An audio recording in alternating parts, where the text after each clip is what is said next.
his velocity. He touched 95 in his last start, and he is a key to this rotation. With Sabathia being hurt, with Hughes and Nova being inconsistent, this is another key start for Kuroda and the Yankees. And they've got a lot of offensive injuries as well, yet they continue to pound the baseball. They lead the major leagues in home runs right now. Alex Rodriguez has been out for a while, but they've had a number of guys step in his place, including Eric Chavez. And one of the guys you just said is Eric Chavez. He's been playing third base. He's been hitting home runs. He's hitting for average. Always plays stellar defense. And his body's been holding up where he can pretty much go out there every day. And he's been carrying a lot of the load. On the mound tonight in the rubber match of this three-game series for the Boston Red Sox, the embattled Josh Beckett, who has been at the eye of the storm every now and again as far as disgruntled Red Sox fans are concerned. Hiroki Kuroda looking to continue on his great season for the Yankees. Also tonight, we'll look at what the Yankees have to do in October in order to achieve their ultimate goal. A look at some of the playoff races, including a crazy game in St. Louis today, and a look back at King Felix's perfect afternoon.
ESPN Sunday Night Baseball is presented by Taco Bell. Welcome to Yankee Stadium in the Bronx, the third and final game of the series between the Red Sox and Yankees. The Yankees winning on Friday, the Red Sox answering with a 4-1 win yesterday afternoon. Bobby Valentine, first-year manager of the Boston Red Sox, who find themselves 3 games under 500 and looking up at a number of teams as they desperately try to get a winning streak going and try to get back into the wild card race. Let's take a look at the starting lineup for Bobby V tonight, also presented by Taco Bell. Jacoby Ellsbury will lead it off. Carl Crawford second. Dustin Pedroia, as hot as they come right now. The thumb's feeling better and the numbers are going up. Another hot hitter is Adrian Gonzalez. Look at what he has done since the All-Star break. Hit a big 2-run home run for the Red Sox yesterday. Pedro Siriaco has been a certifiable Yankee killer this year. A 4-hit game yesterday, his second 4-hit game this season against the New York Yankees. How will he do tonight, Oral, against the veteran right-hander Hiroki Kuroda? A veteran at 37 years old, can be dominant, is very consistent in his last 15 starts. You see that 8-2. That really is the difference why the Yankees are leading this division. His consistency, it was a great sign in the offseason.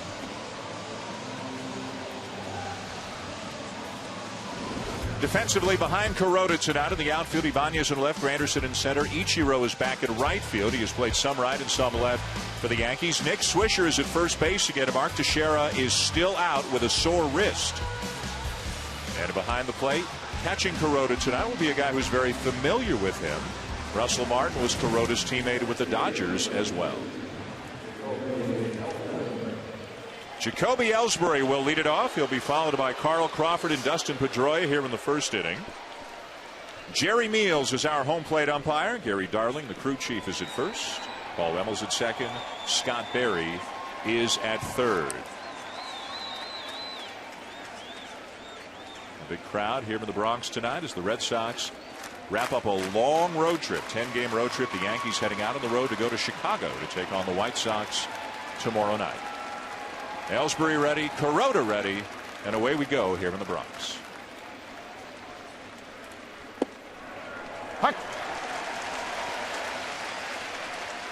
Ellsbury, who like Crawford has missed much of the season with injuries, hitting .256 with a home run, 6 steals since he came back. Arguably as good an offensive player as there was in the American League a year ago.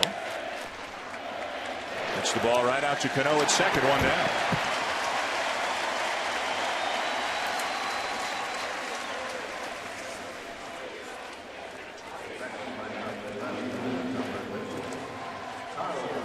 So Ellsbury retired, and that'll bring up Carl Crawford, who has been awfully hot lately. 13 extra base hits in August. A guy who Bobby V said, quote, he's been finding gaps, not just getting hits, but finding gaps. But the elbow issue continues to be an issue for Crawford. And word coming out today that reportedly there will be a meeting tomorrow, Tito, between Crawford and general manager Ben Cherington about Crawford's rest of the season. Will he shut it down? Will he have the elbow surgery in an effort to get healthy as soon as possible for next year? And it sounds like one way or another this thing is going to come to a head tomorrow, and all everything seems to be pointing to a surgery. Something that, again, it is reported that Crawford needs as he takes a strike of the knees. Crawford doesn't say a whole lot about it. Well, there's a couple things. He doesn't talk a lot anyway. Right. And I can see his point on this also. He wants to show his teammates, the fans of Boston, he's trying to live up to a big contract, and you can understand why he would be a little bit slow. Year 2 of a 7-year, $142 million deal. And Oral, if this were a great season for the Red Sox with no drama, the Crawford situation in and of itself might not be a big deal, but piled on all the other things, it's getting a lot of discussion in Boston. Well, it sure is. When you're losing and you need players on the field and you're not one of them, you become the focus. And it's interesting that tomorrow could be the decision day, or the decision's already been made, because with position players and throwing and a Tommy John surgery, that takes 7 to 9 months for an everyday player. Well, March, spring training, would be the 7th month.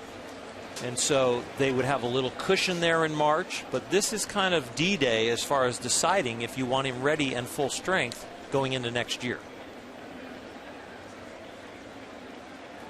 The 2-2 on the way. And a breaking ball foul to back. You can critique his year last year, the lack of production, and this year he's actually swinging about pretty well. But the one thing it's hard to be critical of Carl Crawford is his work ethic. I mean, this kid shows up and he gives you an honest day's effort all the time. He tried too hard last year too early to live up to that contract. It seems with most of the Red Sox roster, whenever you hear about them being hurt, it's never a matter of they're not working hard to get back. It's usually a matter of we're needing to slow them down. They're going to hurt themselves. They've got to heal a little bit.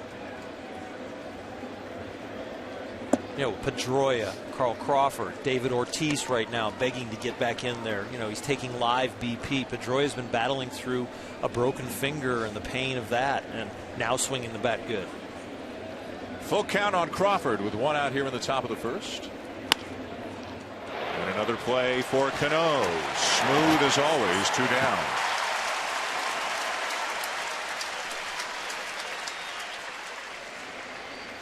So Ellsbury and Crawford are both retired on ground balls to second, and that'll bring up one of the hottest hitters the Red Sox or anybody has right now in Dustin Pedroia, coming in on a 13-game hitting streak. They love him here in New York, Tito. You know what, though? if you're in his uniform, you love him. Mm-hmm. And you know, just some of the things that we've seen written lately about Dustin amazes me. Because I've been around him long enough to know that the only thing he knows how to do is to be a good teammate. Are you talking about the alleged connection he may have had to the players meeting with the owners and all that? Yeah, I mean, he can be outspoken. Bouncer to third. Chavez in time to end the inning. Kuroda gets the Red Sox in order on 3 groundouts. The Yankees coming up against Josh Beckett when we come back to the Bronx.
Both of those teams right in the middle of the wild card race in the National League. We'll keep an eye on that one as we go to the bottom of the first here in the Bronx. Joe Girardi's batting order presented by Taco Bell. Derek Jeter leading the majors in hits and batting .317 on the season. Nick Swisher, you want to talk about a guy who's hot, just might win Player of the Week in the American League this week. He has had a huge week. Robinson Cano, some big numbers, hitting over 300 with power, but has not had a whole lot of success at all against the Red Sox, and actually enters this game 0 for his last 14 overall. Talk about a guy struggling. Oral, the last 2 starts have been some kind of ugly for Josh Beckett. They've been really ugly, and for Josh Beckett's standards, the whole year has been ugly, and especially the first inning. The first inning, he has really gotten the Red Sox off in a hole, and he needs to get them off in a good start to turn around his 2 bad starts and get the Red Sox on top. Derek Jeter's going to lead it off. He'll be followed by Swisher and then Cano. To the bottom of the first in the Bronx. And a little bit low for ball 1. Jeter hot again, putting up one of the best seasons certainly that any 38-year-old shortstop has ever had since the Melky Cabrera suspension. Now he's taken over the major league lead in hits. And he might have added to it here. He will, as it gets beyond the outstretched arm of Ellsbury, and it's a leadoff double for Jeter.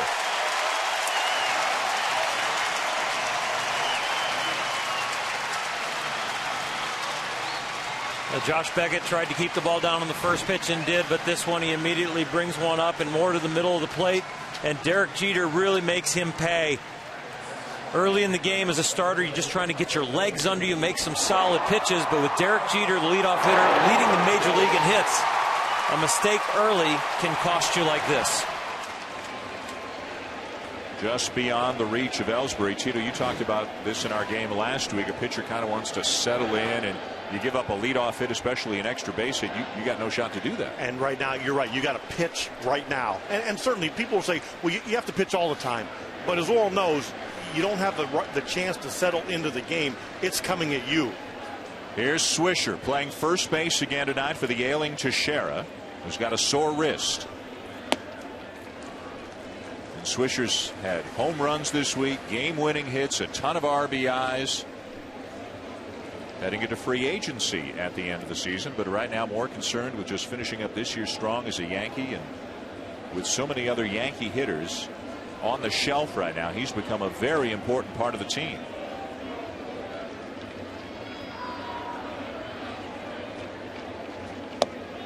Off the outside corner, ball 2. Teixeira's sore wrist keeping him out again, and Joe Girardi basically saying they want to make sure that he's okay before they put him back in there. They don't want to put him back in and then lose him for longer and maybe risk October. So he's sitting out his third game in a row. Alex Rodriguez still out. Hope to get him back at some point in September. Of course, Brett Gardner out for the season. On the pitching side, CC Sabathia is out right now. Andy Pettit is out. And yet they just keep on chugging along. That's a whole lot of experience and payroll and talent right now, eating up some space on the DL.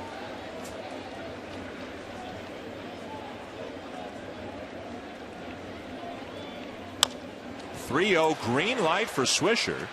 Bounces one to Pedroia. The runner will advance. Now Swisher did his job there.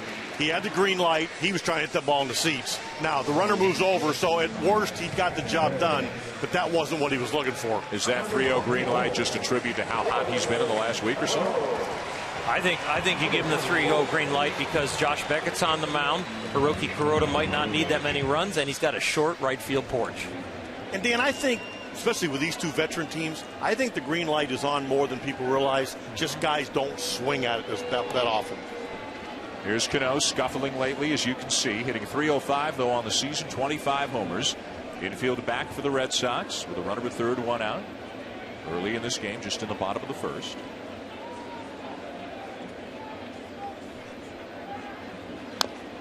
And a foul back by Cano.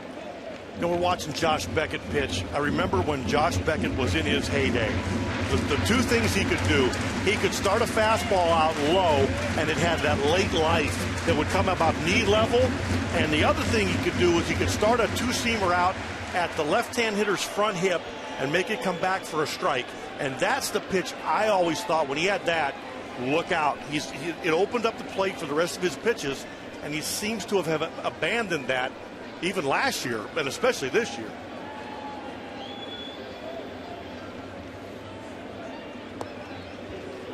A guy who used to throw 97 now tops out consistently at about 91, not throwing the two-seamers you mentioned hardly at all, not throwing the curveball with as much command as he used to, and the results, I guess, given all that, kind of predictable. A 5-10 record and an ERA over 5 on the season. You know, and there are those who say, well, the biggest problem for the Red Sox this year has been the drama and all that. There are others who say, hey, they're 17-28 in Beckett or Lester starts, and you would have expected the opposite, really. And there's a lot to be said for that. With losing comes some drama in Boston. That's just the way it is. Well, here's a chance to throw one of those two-seamers inside, because if you miss inside, you might have a chance for a pop-up, and if you get him to move his hips back and take the pitch, you got a chance to get a called strike and save that run at third. Beckett, as always, in no hurry on the mound, so Cano requested time and stepped out of the box. Curtis Granderson hitting cleanup tonight, waiting in the on-deck circle.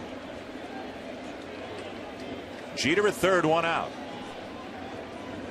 And he chases a pitch in the dirt for out number 2.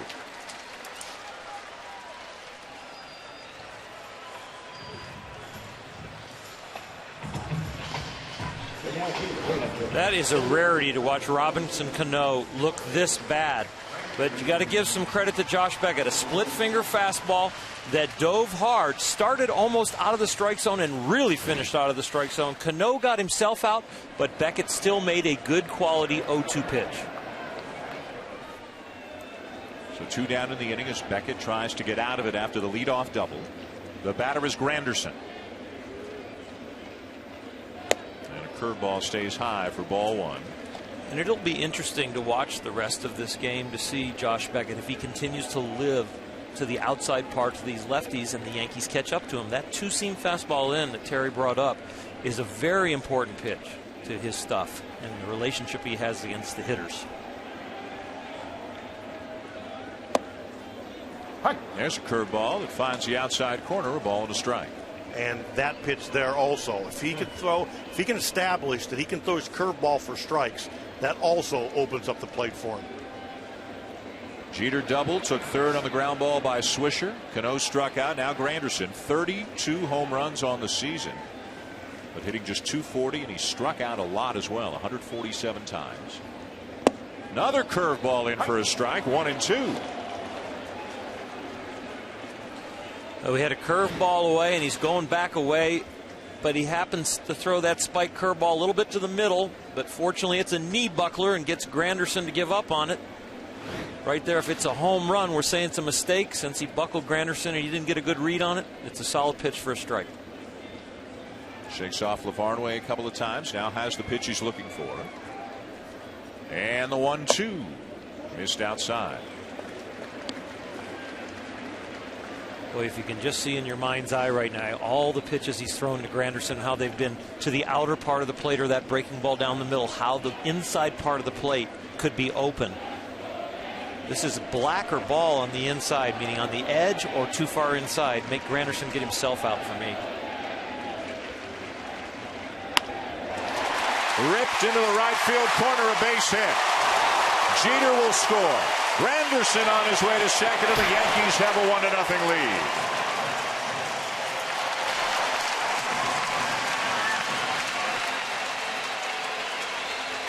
I think they were on the right page strategy-wise. They were going to come in finally, but look where the target is and look where the ball ends up.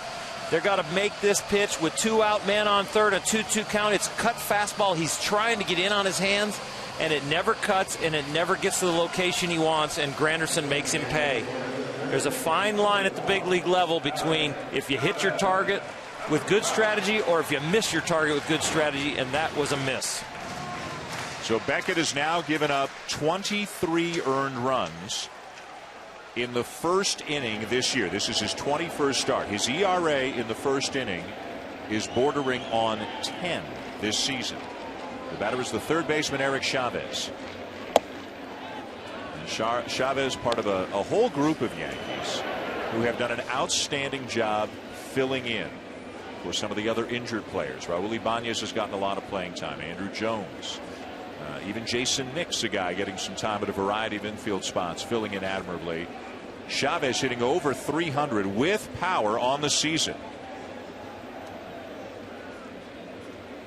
You know, a lot is made of the Yankee payroll, and everybody knows that it's normally first in the major leagues. But I think they've done some really good things, as Dan was just alluding to. Guys like Eric Chavez, Jason Nix, and I think their coaching staff has done a good job of coaching these guys, making Larry Rothschild's made a lot of these pitchers better.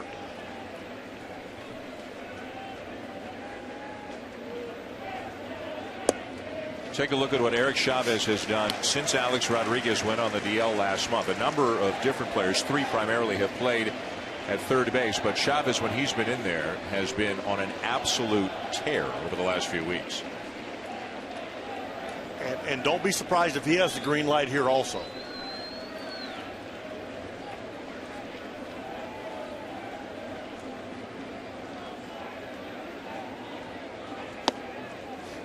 Takes a strike at the knees, 3-1. Granderson doubling home Jeter for the first run of the night.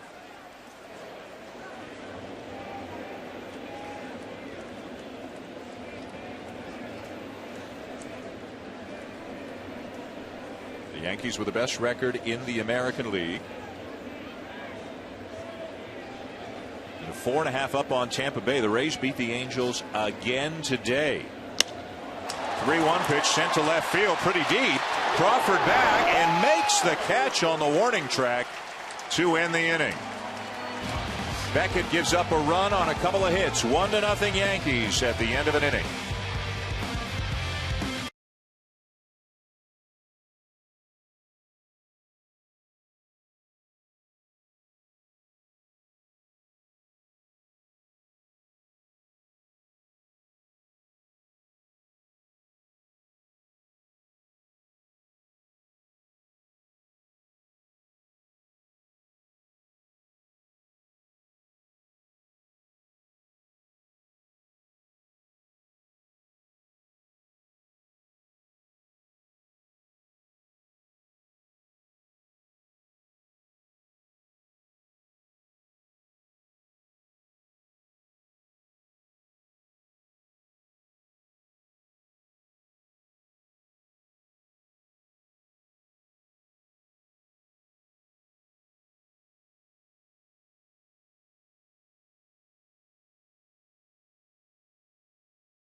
Baseball on ESPN. Dan Schulman, Terry Francona, Oral Hershiser. Glad you're along with us. To the top of the second inning, Hiroki Kuroda on the mound for the Yankees, and the hot Adrian Gonzalez is going to lead it off for the Red Sox. Hit a home run yesterday. Up to 84 RBIs on the season.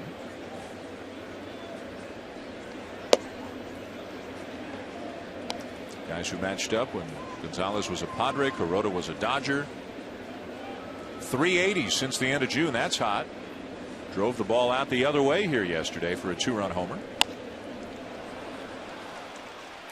And a pop up on the infield. Jeter wants it and takes one down as we send you back to Bert in the studio with an update on that marathon game.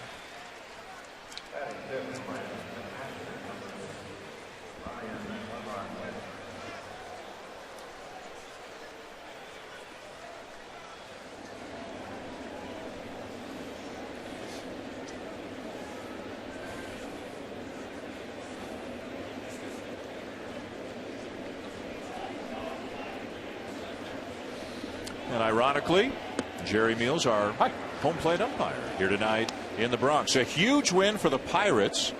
They are now a game ahead of the Giants, 2 ahead of the Cardinals for the second wild card spot in the National League. What a potentially significant turn of events that is for Pittsburgh as they try to make the postseason for the first time since 1992. Ryan LaVarnway is up, the catcher for the Red Sox tonight, 3 for 28 with Boston since getting called up on the 1st of August. Appeared in 17 games for the Red Sox last year. Was at AAA most of this year, where he hit .295. You had him for a few weeks. You've seen him in the spring. What can you tell us about him? Well, and we asked Bobby the same thing. The verdict is still out, I think, on whether he can be a solid defensive major league catcher. I think there's a lot to like offensively. He's had 20 rough at-bats this year as he's got called up, but he can hit. And a swing and a miss on the slider away. 2 down. Boy, Kuroda looked sharp early. There's a lot to like about Hiroki Kuroda. I'll tell you what, he's picking up where he left off against Texas. Remember, his last outing was a 2-hit shutout against one of the best offensive clubs in baseball. Had 15 ground balls. Already has 3 here tonight, all in that first inning. And as we get into this game, you know, in the game takes a personality of its own. But the way Lavarnway took those swings at Kuroda and how hot Adrian Gonzalez is, it'll be interesting to see how they pitch to Adrian the rest of the night. 2 down for Jared Saltalamacchia, as the Red Sox normal starting catcher is the DH tonight, hitting just .226, but he does have 20 home runs on the season. The Red Sox have not been getting a lot out of the DH spot since David Ortiz went down with an injury. Cody Ross, who's had a very good year swinging the bat when he's been an outfielder, has not swung the bat well recently when they've put him in the DH spot. And as you can see, over the last month, the Red Sox have gotten virtually nothing out of the DH spot. Ortiz with that Achilles problem took BP yesterday and again before the game tonight, but they don't know exactly when they'll get him back. A bouncing ball to end the inning. 6 up, 6 down. Kuroda's not allowed a ball to be hit out of the infield yet. 1-0 Yankees going to the bottom of the second.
The experts' margin is measured in missing UZR, a VORP differential, a lost war.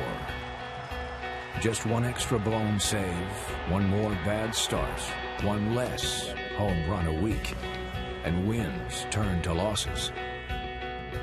But pinstripes don't deal in the probability of defeat. The bottom line in the Bronx is winning. And they've been doing a whole lot of that this season in spite of all the injuries. 71-49, as Tito mentioned, the huge payroll as always.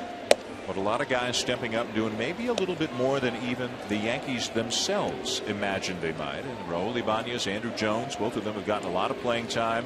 And both have put up some pretty solid numbers. 51 RBIs, 15 home runs for Ibanez this year. Getting a start in left field tonight. He'll be followed this inning by Russell Martin and then Ichiro, who's in the lineup batting 8th and playing right field. It is an older team, and with older teams oftentimes come injuries. or guys just needing a little bit more rest. They use the DH spot, kind of shuffle people through there to give them a break, and it's been working for him. Well, I think Raul Ibanez is a great example. If you look at his numbers for the year, 249, 15 home runs, 51 RBIs. Okay, they're okay. But what he's basically doing is against right-handed pitching. He's got all 15 home runs, and he shares his duties with Andrew Jones, and together they're really productive. Yeah, and Andrew's been great against left-handed pitching. Breaking ball in the dirt, 2-2. And had Brett Gardner been healthy, Ibanez and Andrew Jones don't play as much as they have, but they've taken advantage of the opportunities, as has a guy like Eric Chavez, whom we spoke about last inning. There you can see almost all of the production and really almost all of the opportunities for Ibanez have come against righties. But the Yankees can take an individual starter's money and divide it into two aging superstars, put them on the correct side of the plate against the correct pitchers, and get kind of really good everyday numbers as a total.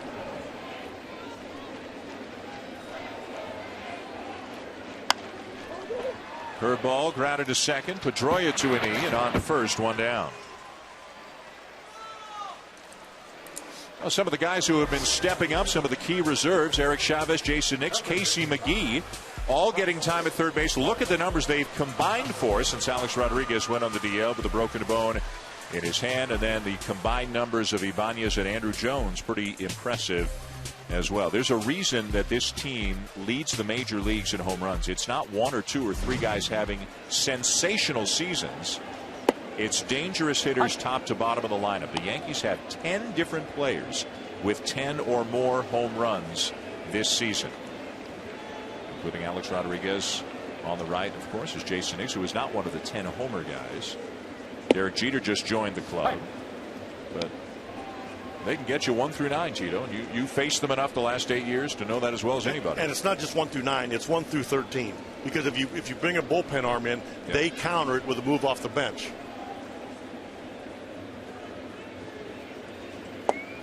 And a swing and a miss at a good breaking ball. Martin is gone on 3 pitches, 2 down. And the throw from Lavarnway, the catcher, as he tried to go around the horn after the strikeout, sailed into left field. So even on a Yankee strikeout, the crowd getting a bit of a kick out of that. Yep. And with Carl Crawford, the mask on there. And with Carl Crawford scheduled for possible Tommy John surgery, he doesn't want to back this throw up. He don't want to throw this ball in. Boy, Lavarnway airmailed Nick Punto at third base. 2 down, and here's Ichiro. You know, Josh Beckett is throwing the ball real well, other than the mistake. You know, the fastball in to Granderson that didn't ever get there. He's got a really good curveball, a decent split, and a pretty good fastball. Ichiro with a fly ball, right center field, deep but playable for Podsetnik, and the inning is over. Beckett gets him in order. 2 in the books in the Bronx. The Yankees lead 1-0.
Guys, thank you. Good point, and worth keeping an eye on. Right now, Tampa Bay's only 4.5 back of the Yankees. Baltimore's only 5.5 back of the Yankees. They're also the top two teams in the American League wild card race right now.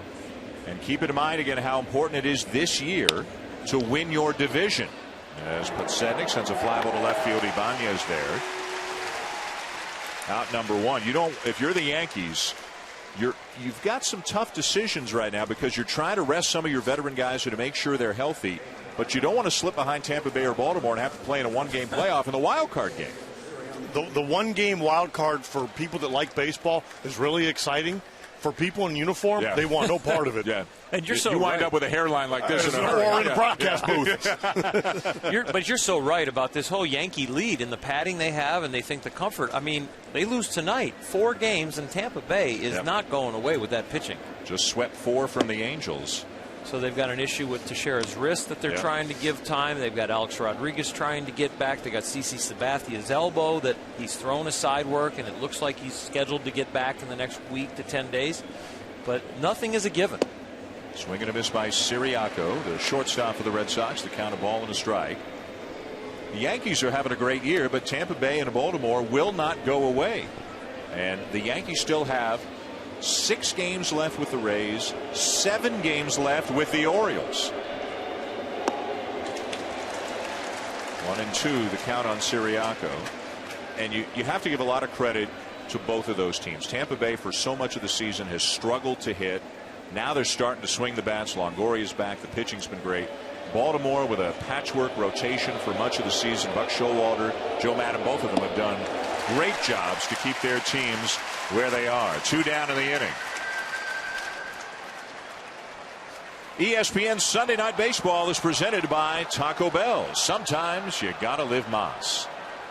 And in part by the all-new Dodge Dart. Dodge, new rules. And Hanes. Now all Hanes underwear is tagless. Go tagless. 2 down, nobody on. 1-0 Yankees. And a strike taken by the third baseman tonight, Nick Punto. Will Middlebrook still on the DL. Punto, who made a couple of great defensive plays in the Boston win yesterday, getting another start at third tonight. Boy, Kuroda is on. He looks really good. Even when he has the ball up a little bit, it's on the edges. And then when he makes the quality pitch that both has the right height and the right width, it's really good. In the dirt, a ball and 2 strikes. Oral mentioned earlier the 2-hit shutout he threw against Texas. He's really been hot the last couple of months. Has 11 wins on the season, an ERA just over 3, making the transition from the National League not only to the American League East, and making it look easy when so many other pitchers struggle to do it. Well, he's always been a precise executioner, and they execute his pitches very, very well. So no matter what league, he doesn't make many mistakes. Might have taken him a little time to get comfortable in the pinstripes, but he has really responded. The work ethic, maintaining the velocity at age 37 up to upwards of 95 miles an hour. It's really a tribute to what he puts himself through to get ready and to be able to execute like this.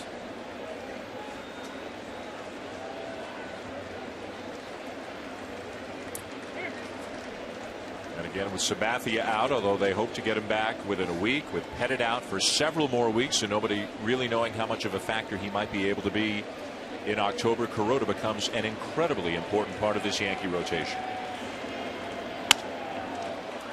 Softly hit into center field, a base hit for Punto with 2 outs here in the Boston third. You know, one of the reasons that Hiroki Kuroda has translated well here into the American League East is because even when he was in the National League, he gets people out in the strike zone. He's not afraid to throw strikes. And so when you're a National League pitcher or somebody who hasn't pitched in the American League East and you get a lot of swings and misses and you get people out of the strike zone, the American League East hitters, they make you throw the ball in the strike zone. They take a lot of pitches. They grind you out. And I think that's why he's been successful here.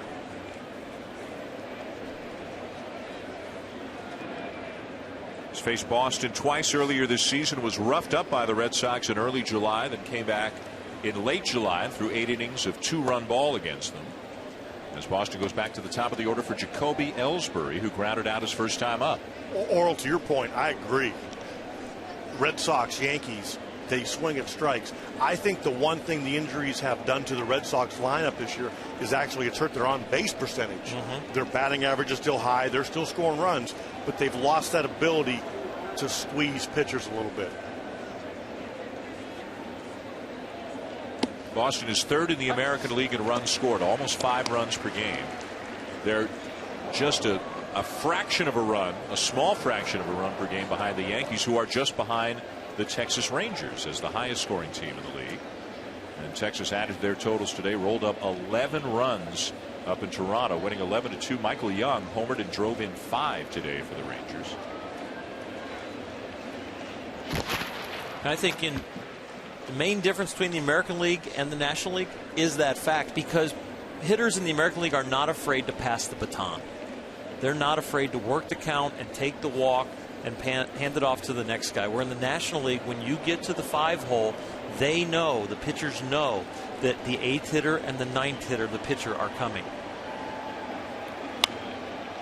1-2 on Ellsbury.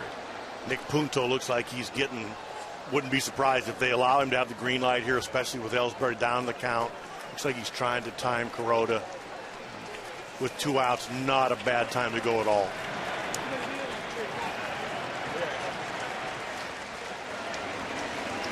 Also not a bad time to pitch out. The way Kuroda's been pounding the strike zone, they can probably take a 3 shot. That's a big lead. If I was looking out of the corner of my eye and I was Kuroda, I'd be thrown over there too. That's about an extra half a step that you usually allow if you're a right-handed pitcher. Well, the same things we're talking about up here, Joe Girardi and his coaches, they're thinking the same thing. They get out there by the cut of the grass here at Yankee Stadium. They get their right foot there.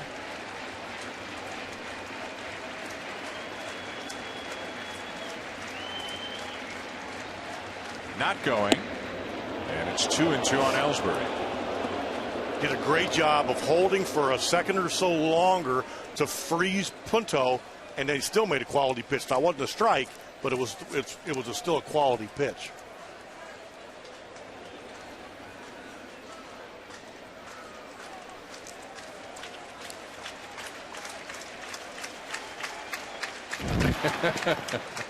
He's keeping Punto on his toes over there. Well, the league likes to try off of Kuroda. He has the most attempts against of any of the Yankee pitchers. 22 attempts. 15 have been successful. And again, a healthy lead, and there he goes. Swing and a miss by Ellsbury, and the inning is over. 3 solid innings thus far for Kuroda. Derek Jeter due up second for the Yankees when we come back.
Welcome back to ESPN Sunday Night Baseball, presented by Taco Bell.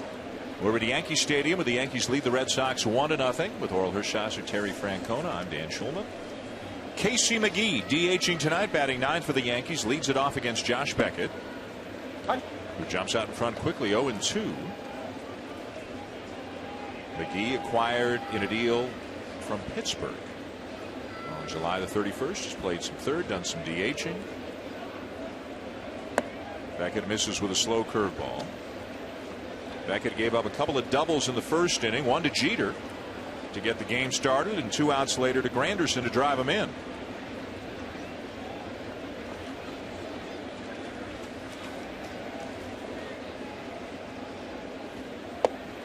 And there's strike 3 called for the 3rd strikeout of the night for Josh Beckett.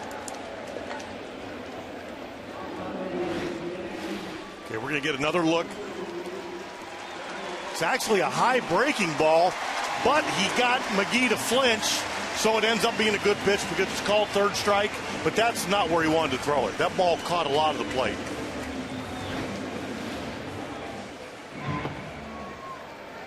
So McGee retired to begin the inning, and back to the top of the order for Jeter.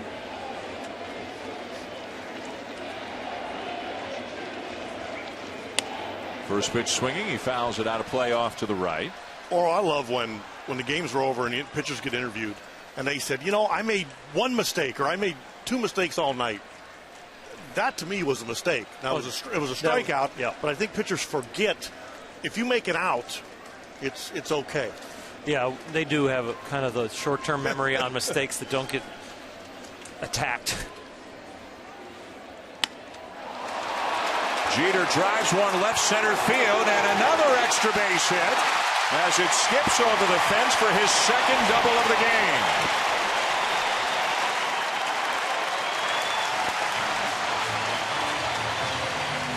And as we're talking about mistakes, this ball for me, I'm going to say Jeter fights it off. He keeps his hands in and gets the barrel. And that ball's riding in on him, but he keeps his hands in so well. Watch his hands. Just drops them into the zone, and he barrels it up. That was a better pitch for me than the breaking ball that he got the strikeout on. Jeter just manipulates that bat in the zone as good as anybody in the game. I think 2 things came into play on that pitch. Derek Jeter's ability and Josh Beckett's lack of velocity to beat somebody up there now at 90, 91 compared to 95, 97.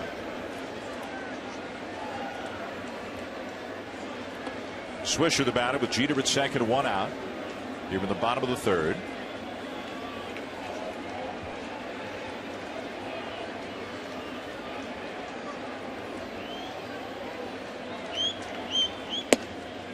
And Swisher takes ball 1. With the 2 hits tonight, Derek Jeter has raised his batting average to .320. The only shortstop in the history of baseball at the age of 38 or older who has had a batting average as high as Jeter has right now is Honus Wagner, and he was pretty good. Luke Appling's been close, 3 seasons over 300, into his 40s, in fact. But Jeter right now at the age of 38 with a batting average of .320, having one of the most productive seasons any shortstop his age, guys, has ever had. He's amazing. I mean, you just run out of adjectives to talk about him.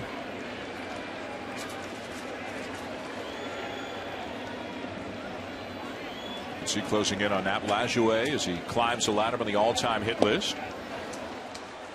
As you talk about adjectives, though, when you hear people talk about Derek Jeter, the one that's always in there is respect. The way he plays the game with respect, the way he respects the people in the game. It comes from everybody, opponents, teammates, media, everybody. Got to make room for a number 2 up there at some point, huh? You think? It might be able to put him at the top.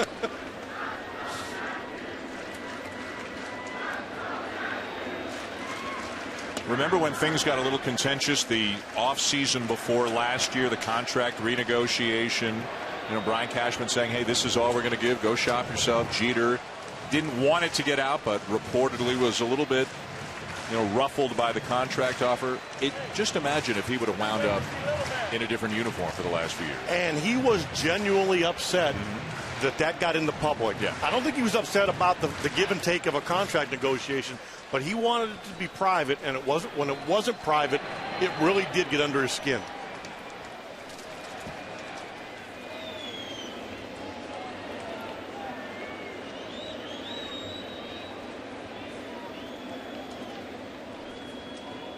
It's a given in the game that when a marquee player is in negotiation with his long-term club and the club starts to feel like there's a chance we could lose him, they start to build their public persona, the club does, in case the player leaves, because there's going to be a backlash. And this would have been one of the biggest backlashes in all sports. Yep.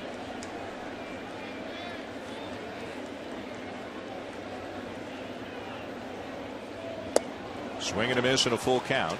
In the next week, Jeter will pass Nap Lajoie and Eddie Murray in all likelihood for 12th and then 11th on the all-time hit list. And in the next few weeks, he should pass Willie Mays for 10th on the all-time hit list. And if he can stay healthy and keeps playing another 3-4 years, he's got a shot to wind up in the top 5 on baseball's all-time hit list. I don't know if Rose and Cobb are in reach, but certainly 3,700, 3,800 hits seems to be plausible for Derek Jeter. Can you imagine how exciting it would be if he were able to make a run at Pete Rose? Oh my gosh. He's 1,006 hits behind him. He needs a lot of baseball. 4 solid years of 200 a year and then start slowing down. But the problem is going to be, where do you put him? What position at that age is he going to be able to play? Because he's not a DH type because of the lack of power. Well, Josh Beckett has needed a two-seamer into lefties throughout this game and throughout the last year and a half, and he finally really throws a really good one here. I think K-Zone might even agree with us. That's an outstanding pitch. But he just didn't get the call. That's the two-seamer that's coming back that will lock lefties up, and it did exactly what he wanted, just didn't get the call. Now, that was a great pitch. That's the one we're talking about earlier. Now he's got to go back to it, though. He can't, because the umpire didn't call it, he can't abandon it. Exactly. So a bit of a jam here for Beckett. First and second one out. The batter is Robinson Cano, although Cano did strike out in the first and is now 0 for his last 15 overall. He's got Cano taking some funny swings early in this game. Not a lot of guys can say that about Robinson. No. He got him to chase that split changeup, or his first at bat, that it looked like he was either guessing for something else, but exactly. I mean, he missed it by 6-7 inches. You just don't see that happen very often. Yeah, it was like a ball right out of Josh's hand, then broke, and Yankees got a run in the first. Granderson driving in Jeter, looking to do more damage here in the third.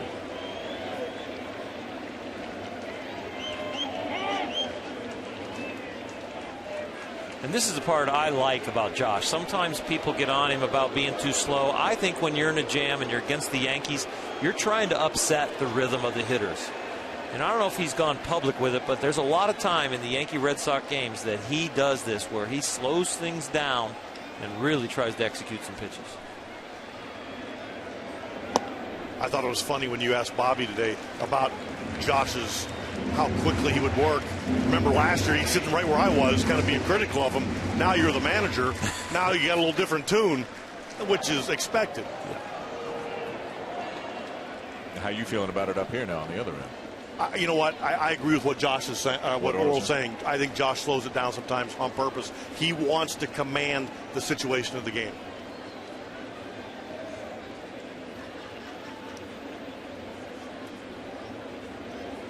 Runners are going. Swing and a miss and no throw. So even with all the time that Beckett was taking and looking back at Jeter and trying to make sure they weren't running, the Yankees execute the double steal. And Jeter looked like he wanted to run for about 4 pitches. This is good baseball. Beckett fell into a routine where he was getting slower to the plate. And now if Cano just hits that ground ball instead of being double play, it's a run. Infield is back. Third baseman Punto a couple of steps behind the bag. Everybody else deep. Breaking ball bounces away. And to score on the wild pitches, Jeter. Swisher takes third. And, you know, Ryan Lavarnway is a young catcher, just been in the big leagues for, 20 at-bats now, and he hasn't caught Josh Beckett very much. And this is a part of his game that's going to have to get better. And again, repetition will help because this kid's got a chance to hit. But you see a lot of major league catchers, they are able to deaden that ball and keep it where it's supposed to be.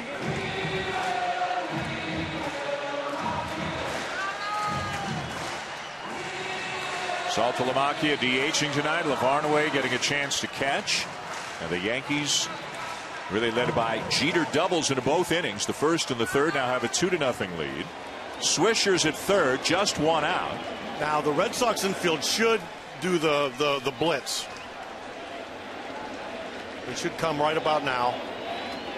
Siriaco coming in at short. The right side is staying back.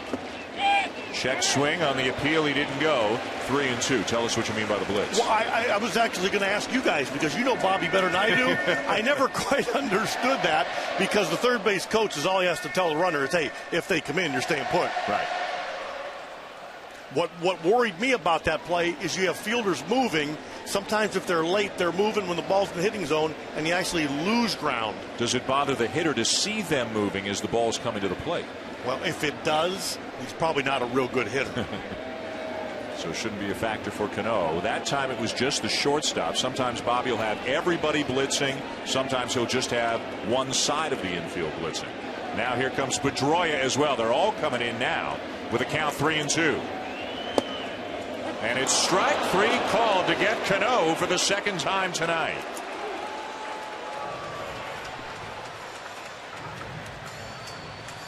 Robinson Cano struck out on a split finger away in his first at bat. This time he gets him on the inside, but let's see how he gets there. The curveball, another curveball in the dirt that gets away, and then another curveball. And remember the two-seamer, how important it is? Well, that's what he locked him up with. He gave it to Swish, didn't get the call. He gives it to Cano and executes it properly and gets the call this time. Up to 16 at bats since his last hit now. Nearing the longest hitless drought of Robinson Cano's career. Still the Yankees lead 2-0. Runner at third, 2 down. The batter Granderson, who doubled in a run his first time up.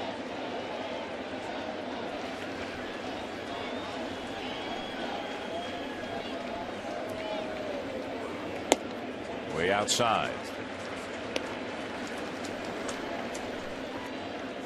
Once everybody gets back for the Yankees, assuming everybody gets back for the Yankees, Joe Girardi's got some options. He's hit Granderson second, fourth, fifth.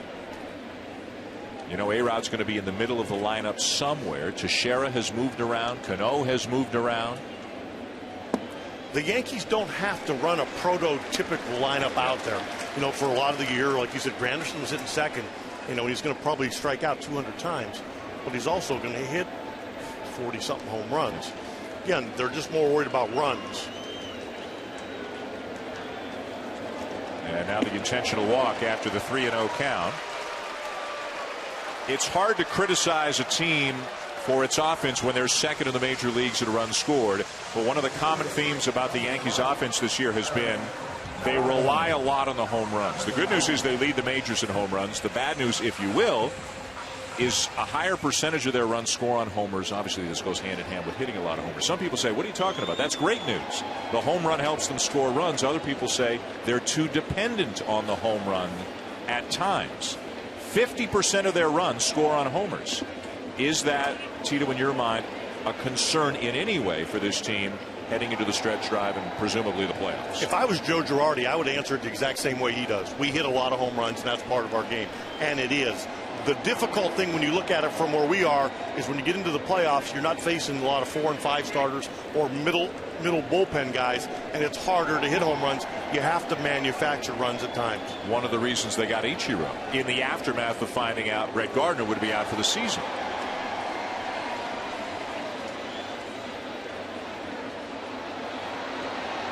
Ball 2. And Beckett's lost his command. Don't be surprised now if Granderson goes. Don't be surprised if the Red Sox don't even pay attention. They don't vacate a hole, and they let him run and just try to get Chavez.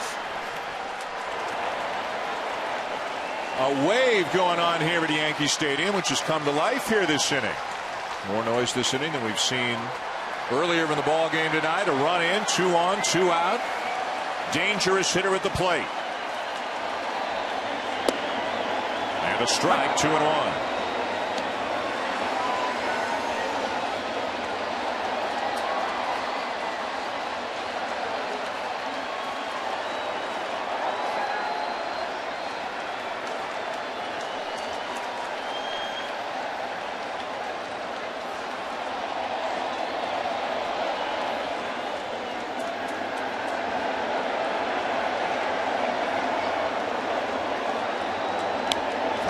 By Chavez, 2-2. Chavez already this season has played in more games than he has played in any season going back to 2007. At one point, this was one of the best players in baseball, plain and simple. He could hit, outstanding defensively at third base for Oakland. So many injuries robbed him of so many years, but he has found a niche here with the Yankees. He could pick it to third base as good as anybody in the game. Yep.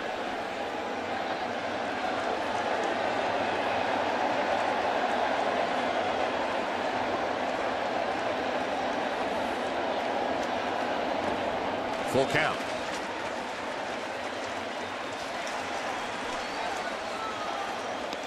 Now, Josh Beckett is coming off of 2 really bad outings, and I don't think he's throwing the ball that bad here tonight. I think he's just facing a very deep and good lineup right now. And the 2 little mistakes he's made have cost him 2 runs.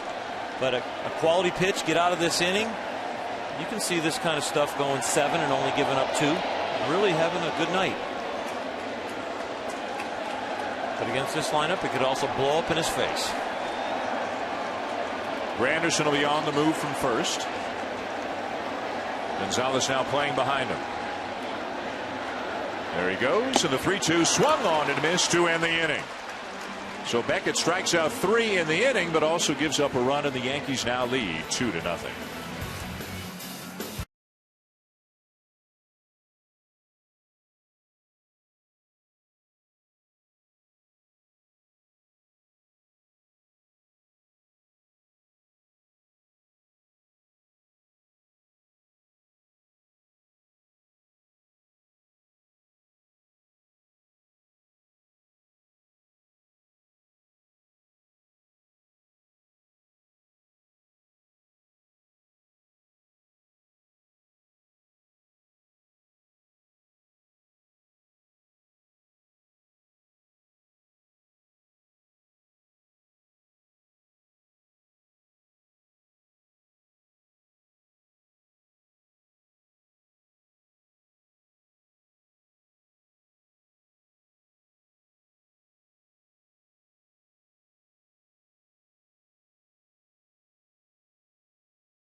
And Sunday Night Baseball, presented by Taco Bell, is brought to you by Lincoln.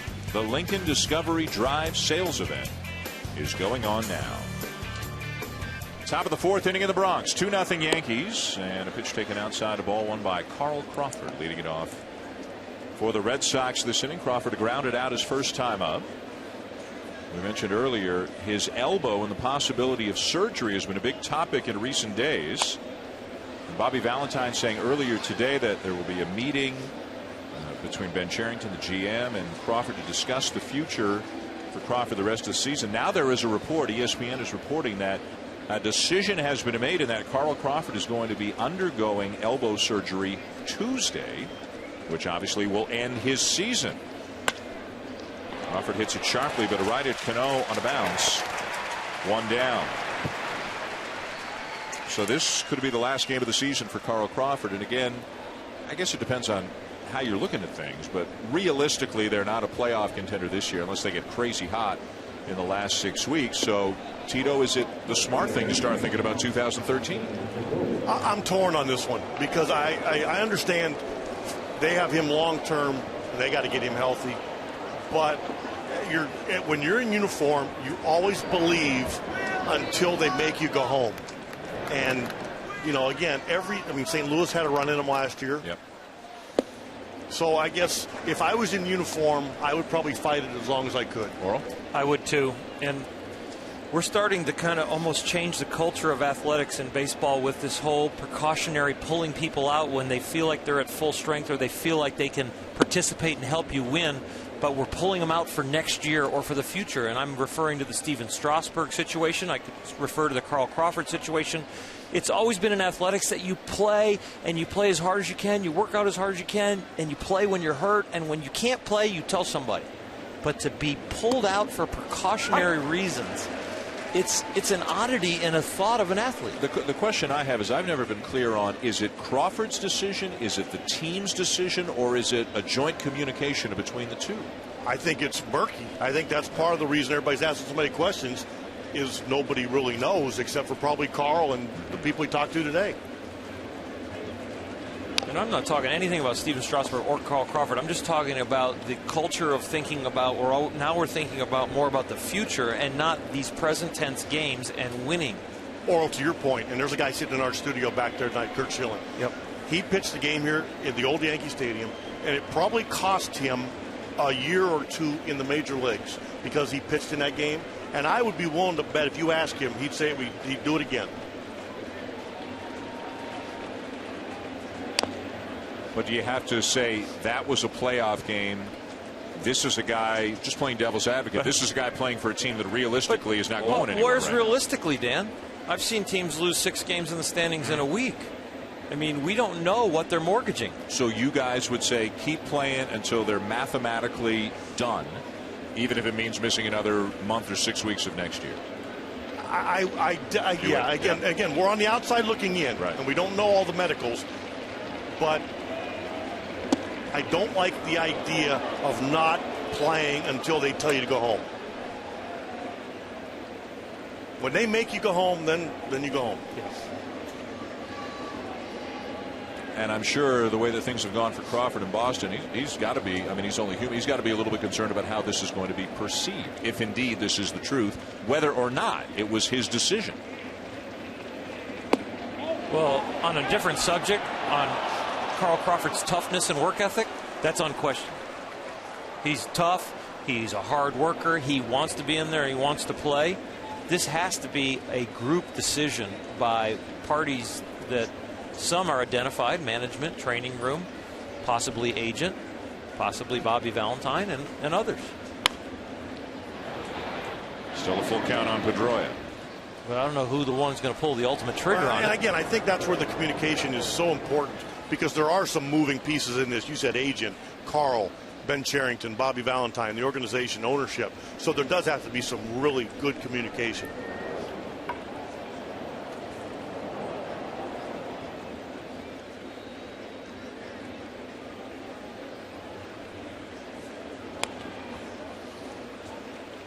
And it's been one of the common themes, much to the dismay of Red Sox fans this year. There's been a lot of he said all season long. The meeting happened. No, it didn't. This is what it was about. No, it wasn't. I said this. No, I didn't. I meant this. Well, it didn't sound that way. I mean, that's been going on all season long with this team. A couple years ago, Jacoby Ellsbury broke a rib early on against Kansas City. bouncer up the middle. The flip by Cano, 2 down. And I say we as an organization, and I could have done a much better job. I thought we put Jacoby in a little bit of a corner where he had to defend himself. And I should have done a better job of explaining it to people. And as an organization, I thought we could have done a better job. And we put him on, he had to come back and make a speech, and it wasn't fair to him, and we could have handled it better. You live and learn. Learn as you go, right? Yeah. And I'm sure Bobby Valentine would be the first to admit, and we talked to him about this a little bit before the game, he acknowledges things haven't gone smoothly. And this is a guy who's managed in New York for 7 years. And he said every year is different. Every year has a different personality. But you can see in his words and his face when we talk to him, and obviously we know him well. We worked with him last year. Or you can see in his words and his face that this has not gone the way that he wanted it to go. You know, just like we talk about the game slows down for people on the field, there's a speed of the game off the field, too. Dealing with the media, dealing with interviews directly after a tough loss, after a move, a possible injury, and you haven't had a chance to go talk to the training room or to the player, and you learn over the years how to handle it, but you still make mistakes. You still have a time when the culture of the game really can bite you sometimes, and you got to cover it as an organization.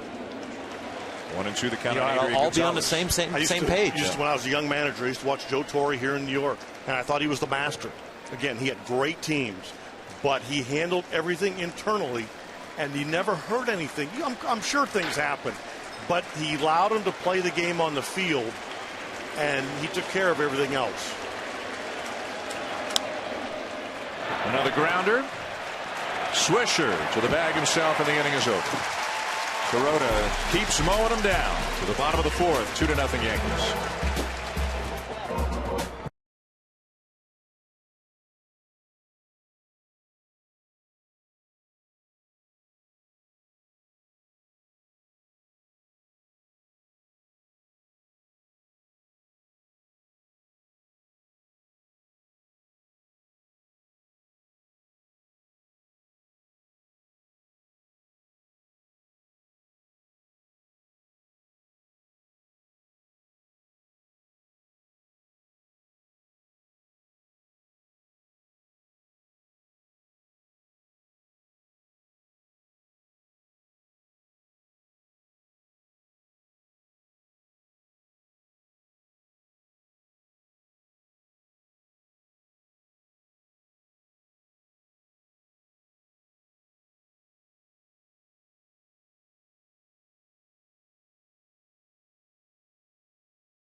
Yankees lead the Red Sox 2-0 here on Sunday Night Baseball, presented by Taco Bell.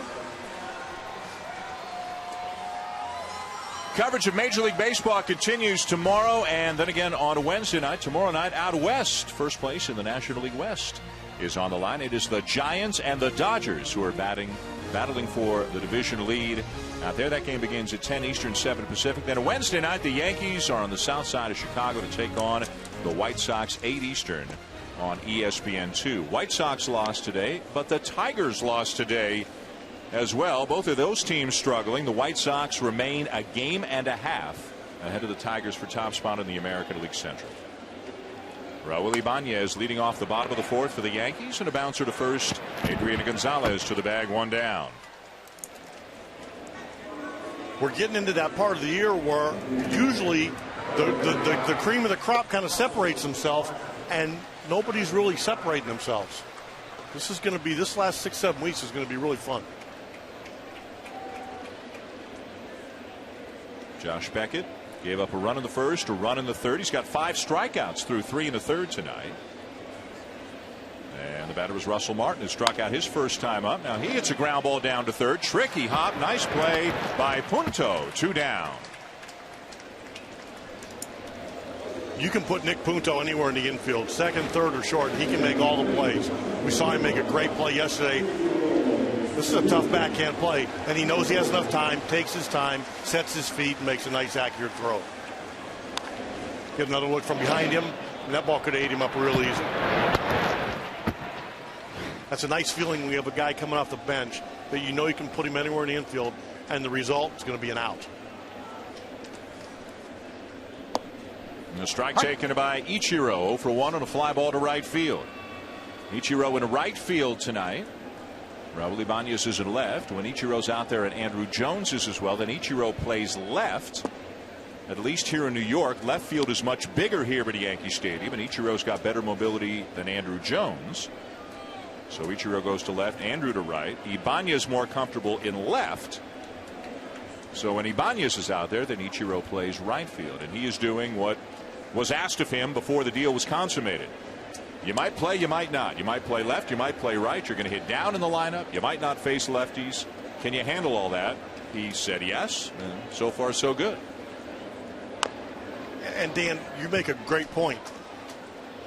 Okay, on paper, whatever New York has is working, but on the field they're making it work also.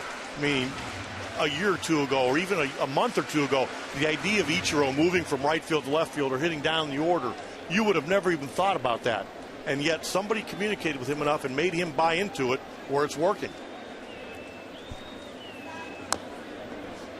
Stays alive. Well, you just wonder, and we've seen it for 12, 13 years now here in the majors, but the right leg's going this way and the rear end's going that way and the bat's going this way, and he gets a piece. It's like he picks out certain at-bats, and this is one of them. That's the other thing I like. And he gets in motion where he's leaving the box almost like a Vic Davalillo, and then there's other at-bats where you mess around and he'll go ahead and turn on it. Yep. Like there.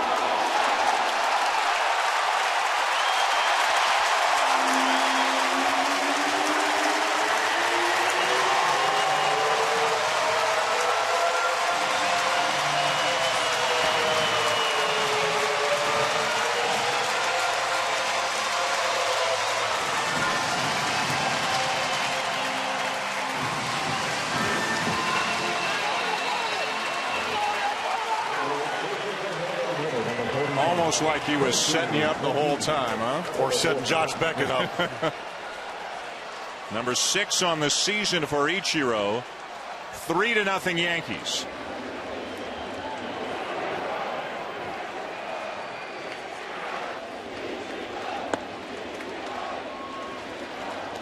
Remember back a few years ago when a lot of people were saying, boy, it'd be fun to see him in a home run hitting contest just to see what might happen. You never know. When he broke in, Lou Piniella was his manager. Grounded to short, Siriaco on to first to end the inning. Beckett got a ball up to Ichiro. And Ichiro unloaded. 3-0 Yankees at the end of 4.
3-0 lead as we go to the top of the 5th inning here in the Bronx. Ryan LaVarnway, the Red Sox catcher, jammed, bouncer to short. Jeter's throw a little bit wide, but a good play by Swisher to get him one down. Between innings, I had a chance to speak with the Yankee manager, Joe Girardi. Joe, Tito was just talking about Ichiro. Sometimes he looks like he's just fighting off pitches, and then it's almost like he sets you up and unloads. What's it been like for you the last few weeks with him here? You know, it's been really nice having him. He's provided a little bit of spark, and he's done a great job because we've played him in left, center, and right. He's allowed us to give some guys some days off. He's been consistent. He's been getting a hit every day. He's been stealing some bases, so he's been real good. Hiroki Kuroda coming off a shutout of Texas. 4 more great innings so far tonight. Yeah, we just got to keep it going. I mean, it looks like he has his sinker-slider combination going, and, Pedroia put a tough at-bat on him, but he got him out, and just keep him going.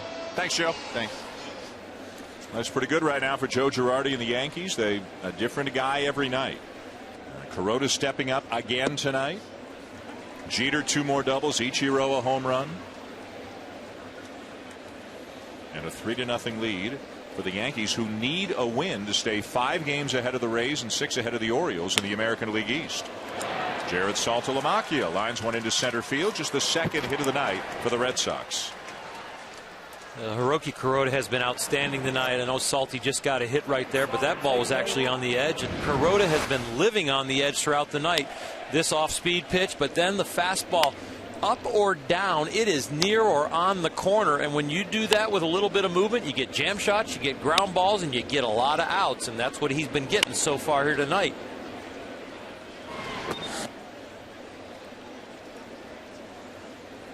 Another terrific outing thus far for Kuroda. 2 shutouts this year, 6 starts of 7 innings or more, and no runs allowed. Keeping the ball down, getting a lot of ground outs tonight. 8 of the 13 outs on the ground. Podsednik takes a strike. I mean, I think right now you'd have to assume if CC Sabathia comes back healthy, that he would be the game 1 starter in the playoffs, assuming the Yankees get there. But Kuroda would likely be game 2. And if there are any issues with Sabathia, Kuroda's probably a game 1 starter right now for the Yankees. Nova's not pitching well lately. Hughes is not pitching well lately. Freddie Garcia's made some good starts for them, and they've needed that with Pettit and Sabathia out. But when you get into the playoffs, you need to know you got a couple pitchers that can put up zeros. And Kuroda's one of them right now. Ideally, he's following Sabathia. Yeah. You know, a guy who looked good yesterday, in spite of the fact he got a loss, David Phelps pitched well for the Yankees, lost to the Red Sox yesterday. Let me throw another name out there, a guy you know well. Where does Derek Lowe fit into the mix for the Yankees in September and into October? He's a nice insurance policy. He has the ability to get hot as hot as anybody can get. He's durable even at his age, and when he gets going with that 2-seamer down, he can get a lot of outs in a hurry. As he did in his first outing as a Yankee, a 4-inning save, came on in relief, pitched great. And I'm sure you can't think about him without thinking about Game 7 back in 2004. He pitched on 2 days rest. Yeah. I think people forget about that. What an outing he gave us.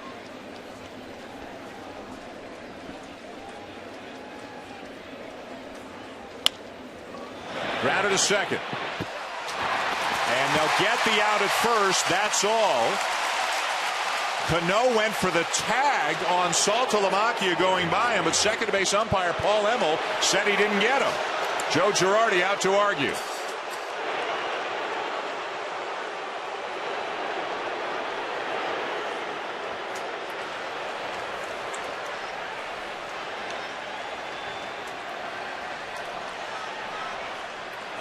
Sometimes you'll, from that angle where Paul is, he can see the phantom tag. If you're behind that play or in front of that play, you need to be off to the side, like this angle right here. We'll get a look. And he missed him.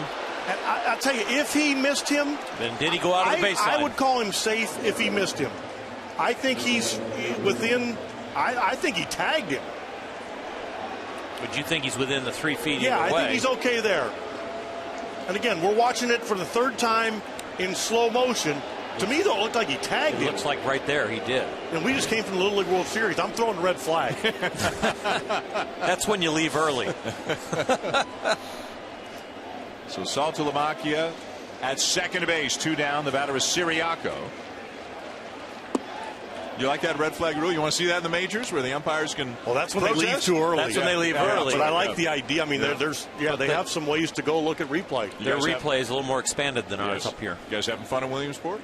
A blast. Yeah. As much as people told me I would like it, they weren't even close. Guys are headed back to do games at the Little League World Series tomorrow. What do you mean tomorrow? How about right after this game in a car? Headed back tonight to do games tomorrow? Yeah. Oral and I are getting in a car, and we're on the way. We're gonna go drive through Liv Moss.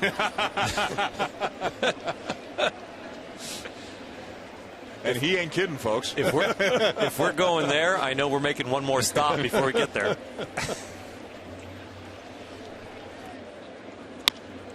Sharply hit, but right at Jeter. And the inning is over.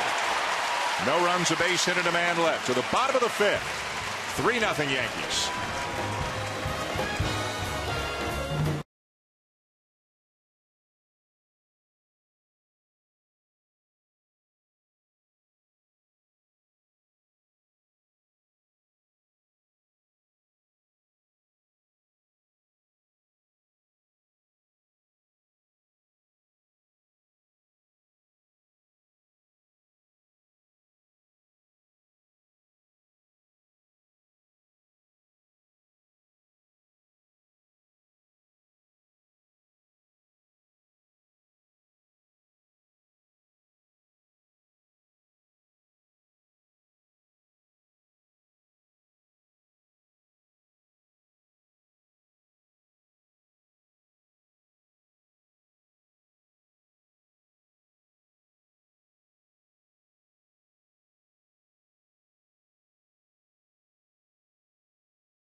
Top of the 5th here in the Bronx. Sunday night baseball on ESPN. Dan Schulman, Terry Francona, Oral Hershiser.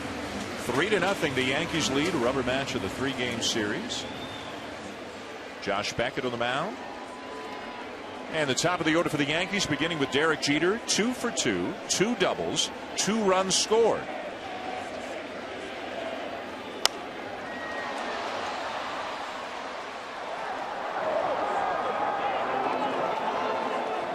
And Jeter always carries that in his hip pocket. That first pitch fastball, he'll ambush you. And he'll hit that line drive that'll go about 2 rows deep over the right field wall. And that pitch right there is a little cat and mouse between 2 veterans. Because he's got 2 doubles on fastballs. And Josh Beckett, okay, he thinks I'm going to come back with something else. Nope, I'm going to stay with number 1.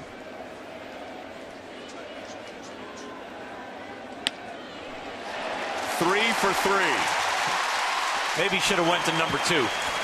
This is just good hitting. This is a good pitch. This ball is in on 99% of the hitters in the game, and Derek Jeter is able to just get the hands inside the ball and get part of the barrel to the ball.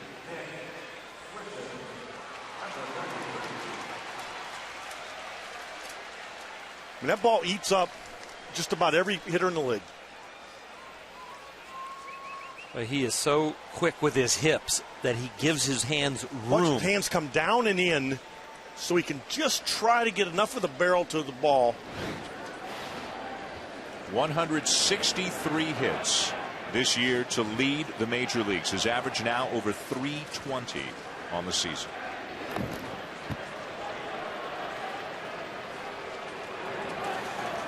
Derek Jeter has 7 stolen bases. He can still steal a base. He doesn't steal the amount he used to. But Nick Swisher's not really the hit and run, the prototypical hit and run type guy, because there is some swing and miss, a lot of takes, deep counts.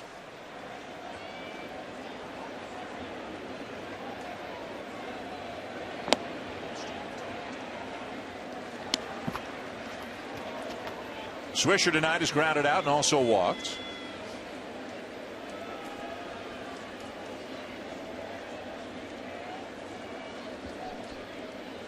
Very few players in baseball play the game with as much emotion and as much expression on their faces as Nick Swisher does, and we have seen a lot of it on display in the last week with all of the big hits he's gotten. Another guy you can hit him 2, 5, 6, 7. Ooh. Wow. It's a screamer. Now with the Red Sox having a day off tomorrow, if something next couple hitters get on, I wouldn't be surprised to see somebody get up in the Red Sox bullpen just because they have a day off tomorrow. Everybody's okay, fortunately, and Swisher's looking over there. That ball hit the padding just in front of the first row, where you can see that youngster with the baseball cap on. He's got the ball. It hit the padding there and dropped down into the camera bay, I believe, so everybody's okay.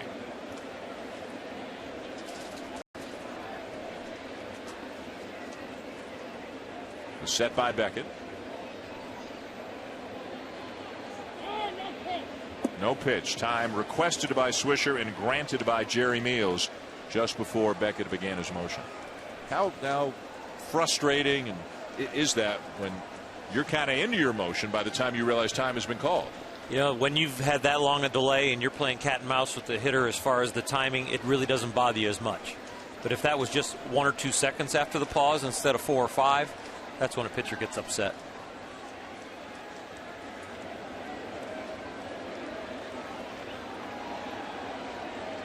And you're taught just to follow through, let the ball go so you don't injure yourself. You really should, yeah. You need to continue the pitch.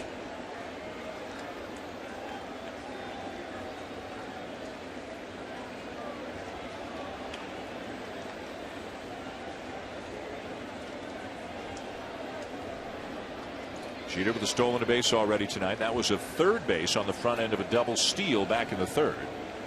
His 8th steal of the season. And Jeter's in no rush to settle in and take his lead until Beckett gets going. Fouled back by Swisher. Lost the bat in the process.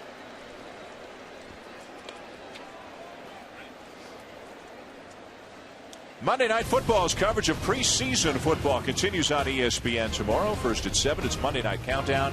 Then at 8, Michael Vick and the Eagles take the field against Tom Brady and the defending AFC champion Patriots. Eagles and Patriots tomorrow at 8 on ESPN. Here, 3-0 Yankees, bottom of the 5th. Jeter aboard for the 3rd time tonight, 3 for 3. Swisher the batter. Good pitch by Beckett to get him.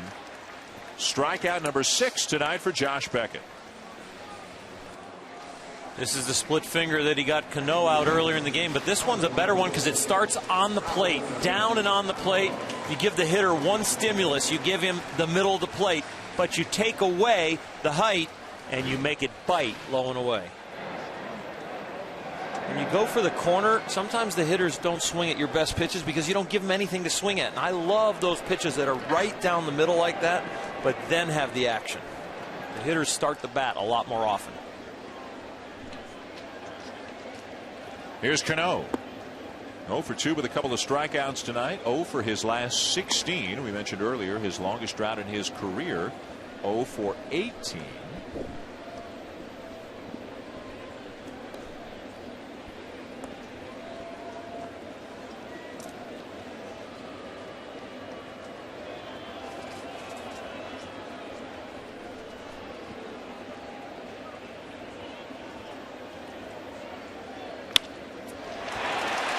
Goes the drought. Base hit up the middle. Jeter stops at second.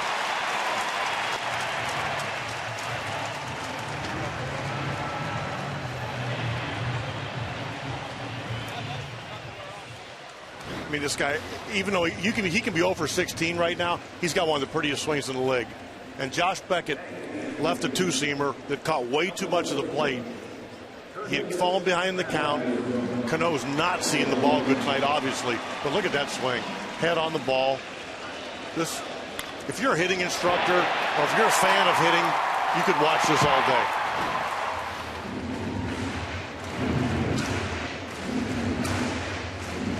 Two on with one out for the Yankees. Another jam for Beckett. Nobody throwing out of the Red Sox pen, but a couple of guys starting to get up and stretch. Granderson, the batter, an RBI double and an intentional walk tonight.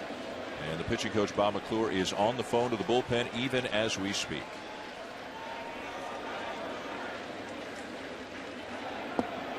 Curveball taken low.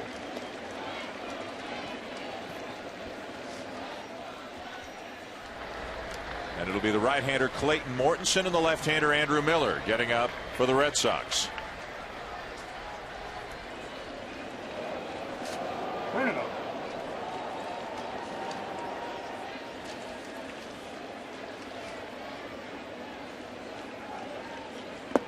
Two and 0.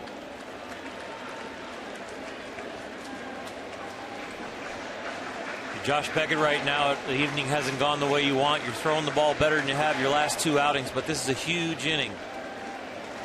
This can get out of control. One good pitch still, like we just heard Bobby Valentine turn it over. He's looking for a double play.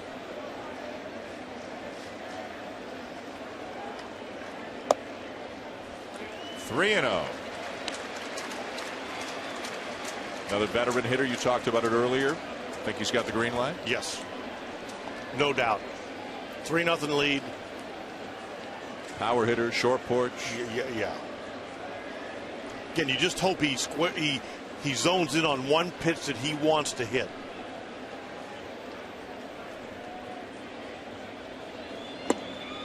Over the outside corner, well located there, Oral, by Beckett. Sure, Granderson is sitting on something on the inner half that he could pull, and so that ball's on the outer half. It's not an exceptional pitch. It's a strike. It's a good pitch. It's a good take.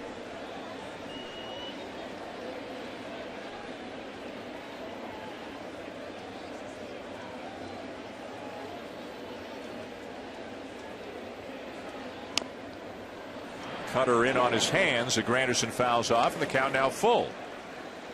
That's the same pitch in the first inning that cost him a run, that he made a mistake with Granderson, left it out over the plate and up, and that one was very well executed. This ball starts on the corner, cuts, and jams Granderson. The one in the first inning that cost him a run was 8 inches to the right and 8 inches higher.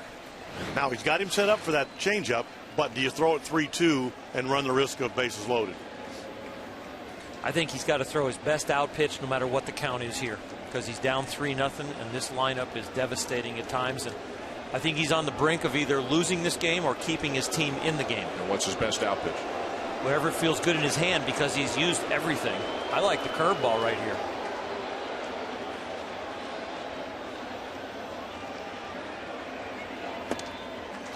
Almost looked like a cross up there with Barnway, and he's going out to the mound. But there was a mix up there, and they're fortunate, although it wouldn't have mattered ball four anyways, but that ball almost got through him. That's a rookie young catcher and a veteran pitcher, and they're not on the same page. He's going fastball in, but he's throwing the two-seamer this time instead of the cutter, and so that can't be a good feeling for a catcher. And it's not a real good feeling for Josh Beckett either, as far as the comfort with who he's throwing to. So let me ask you, Oral. He throws a four-seamer, a cutter, a two-seamer. They're all fastballs. How are the signals different from the catcher to the pitcher on the different fastballs? You can have completely different numbers, or you can have numbers like a 1, and sometimes you wiggle it, sometimes you pound it in, sometimes you keep it dead straight, and that could be the 3 different movements. The circling, the punching the inside of the leg, or just throwing it down straight. So the bases are loaded with 1 out for Eric Chavez, who has flied out and struck out.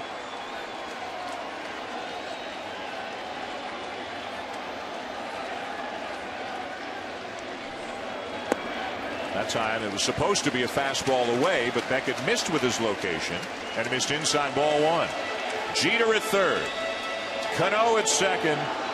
Granderson at first, and the Yankees trying to blow it open here in the 5th.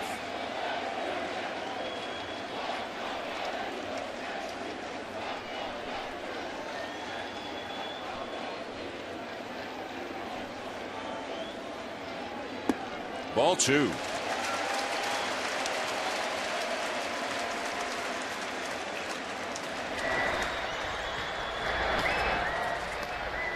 Mortensen Miller getting loose in the pen. You keep getting into these 2-0, 2-1, 3-1 counts, and you don't just give up one. This is when you see a crooked number go up there.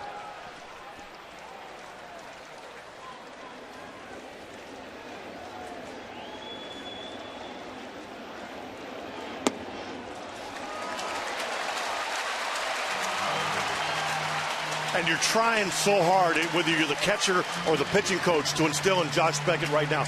You just have to make one pitch. You get that one grounder to second, and you got a chance to get out of this inning.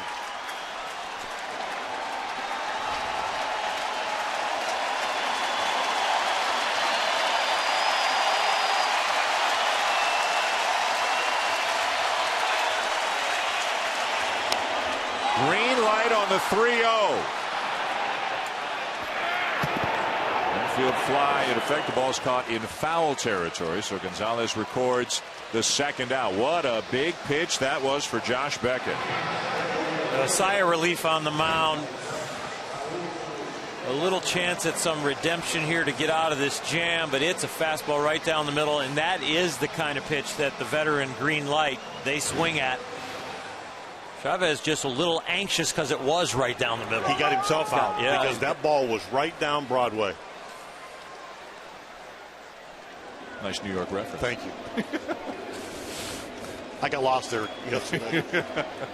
2 down, bases loaded. Here's Ibanez.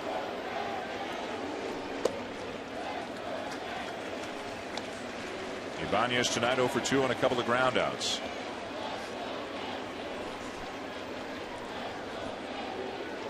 Yankees have 6 hits tonight. Beckett's also walked 3, but it's just 3-0. If the Red Sox can mount a comeback, come back to the 5th inning and remember that at bat.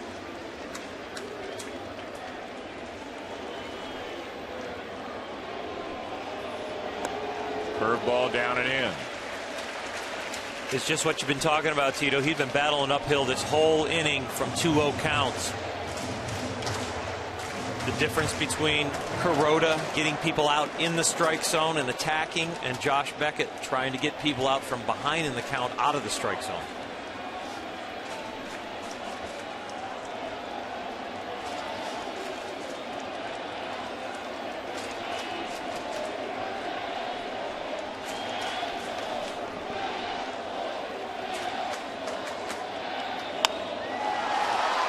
High in the air to right center, not deep.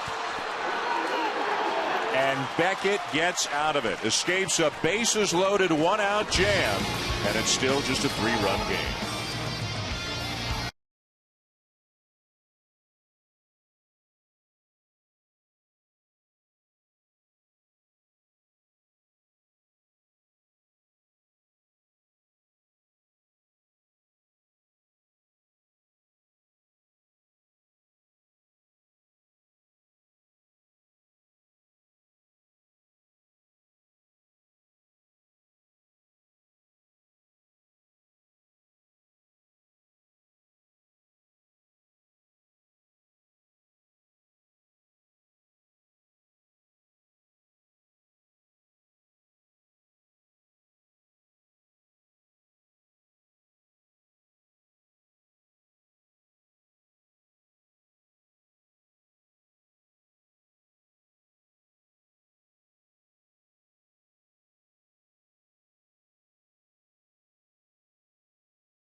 in the booth the next 2 Sunday nights. Doing work in the studio back tonight with Steve Berthiaume. What a game they've got going on in Williamsport. As Steve mentioned, that game on ESPN2. 2 of the powerhouses, Japan and Chinese Taipei, scoreless in the 8th. Earlier today, Panama defeated Canada. Tennessee defeated California. And Texas defeated Indiana. Again, Tito and Oral on their way back to Williamsport after the game tonight. They'll both be on the air doing games for you tomorrow. Top 6, 3-0. Yankees over the Red Sox. Nick Punto, the third baseman and number 9 hitter for Boston, leading off the inning. The interesting things that you mentioned, Williamsport, is Kyo, the starter for Japan, is 1 inch shorter than Kuroda and 1 pound heavier. Kuroda's 6'1", 205, and Kyo, the Japan starter tonight, is 6 foot 206. And he doesn't throw well. And he throws 81 miles an hour. From 46 feet away. Which is about 104 reaction time for Little Leaguers. Wow.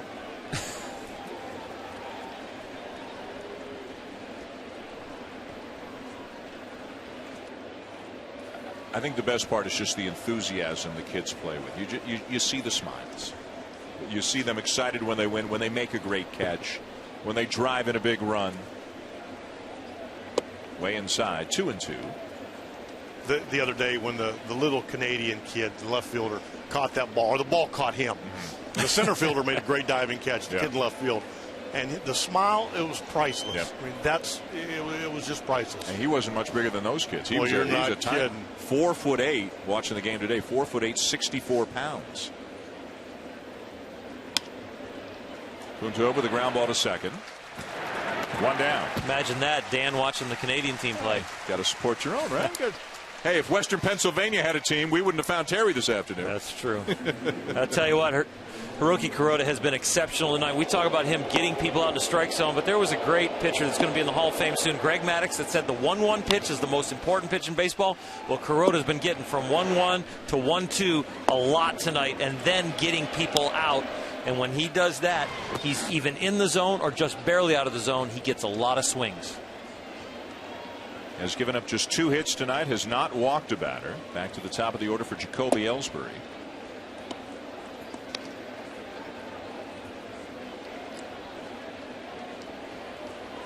Ellsbury, a ground out and a strikeout. One of 3 strikeout victims tonight for Kuroda.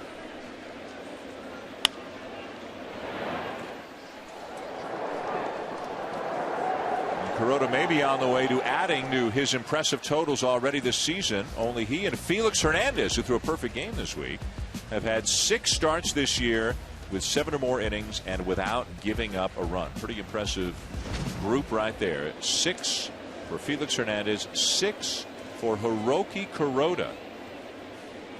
And Hiroki, he is not a one-hit wonder. Since 2008, there's been 5 pitchers that have made 20-plus starts each year and had an ERA under 4. He's one of the 5. The other 4, Cliff Lee, Matt Cain, Felix Hernandez, CC Sabathia. That's pretty good company also. If he gets run support with the Dodgers, he has a lot more wins the last few years than he did. He was a victim of bad run support a lot. And as a result, with the Dodgers, he was 41 and 46, and he pitched a whole lot better than that would suggest.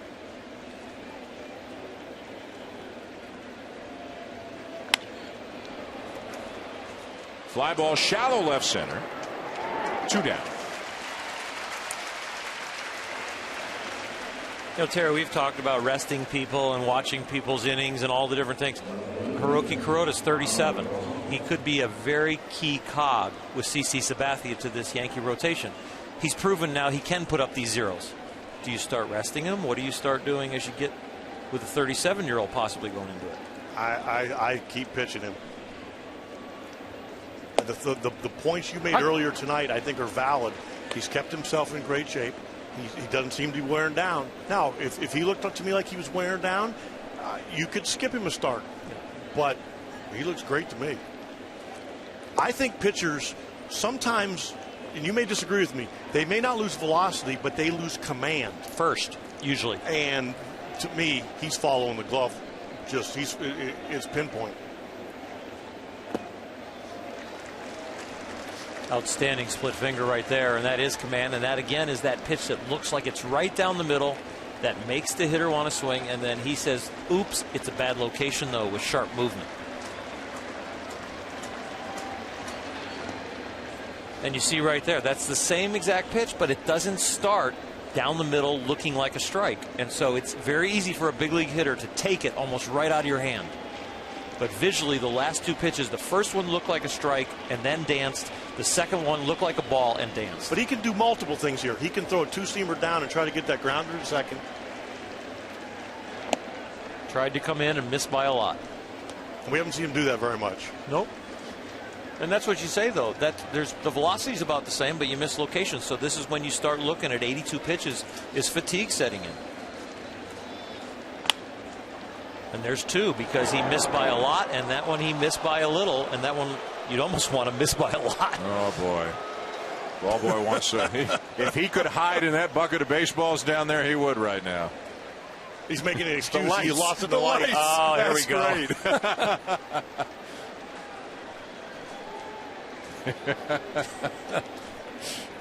That's too funny.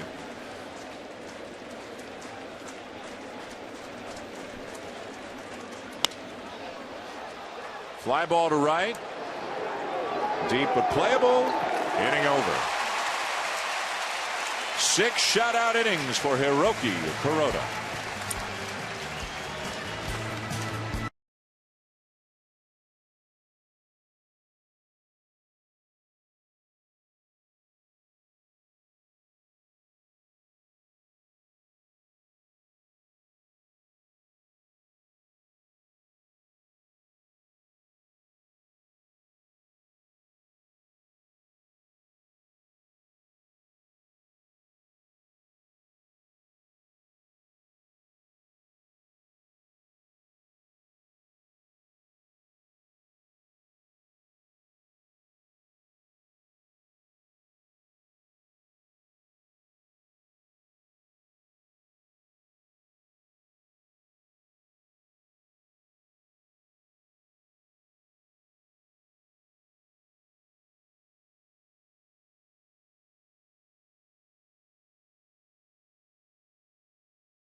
ESPN Sunday Night Baseball is presented by Taco Bell. Yankee Museum here at the still somewhat new Yankee Stadium. So we welcome you back for the bottom of the 6th. 3-0. The Yankees on top. Sunday Night Baseball on ESPN. Dan Schulman, Terry Francona, Oral Hershiser. Russell Martin leading it off against Josh Beckett. Bottom third of the order, Martin, Ichiro, Casey McGee.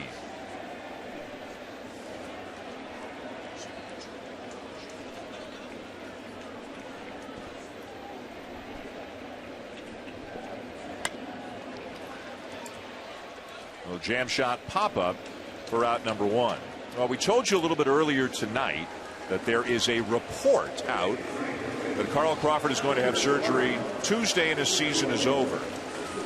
Ben Cherington, the GM of the Red Sox, has now responded to that, saying, quote, "We want to make a focused decision tomorrow on what's best for Carl. Listen to him, look at all the available information, and figure out if this is something that needs to be fixed immediately or if he can continue to play with it. So the Red Sox are acknowledging that there will be a meeting between Ben Cherington and Carl Crawford to discuss his future tomorrow, but they are denying an earlier report that a decision has been made already that the surgery will be done Tuesday and that Crawford will be done for the rest of the season. Well, the way you explain that, you should work for the White House. Ichiro homered his last time up, and he's done it again.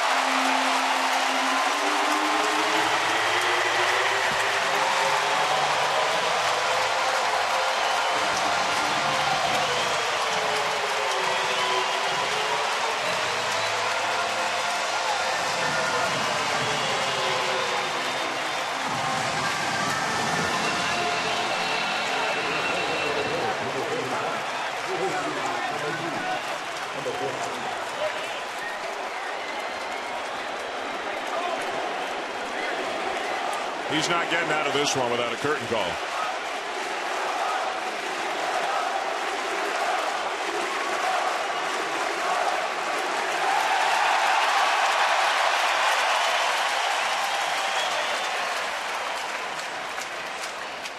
Home runs in consecutive at bats for Ichiro. That's a fair ball, bobbled and recovered by Punto. He did that last night as well as McGee's retired 2 down.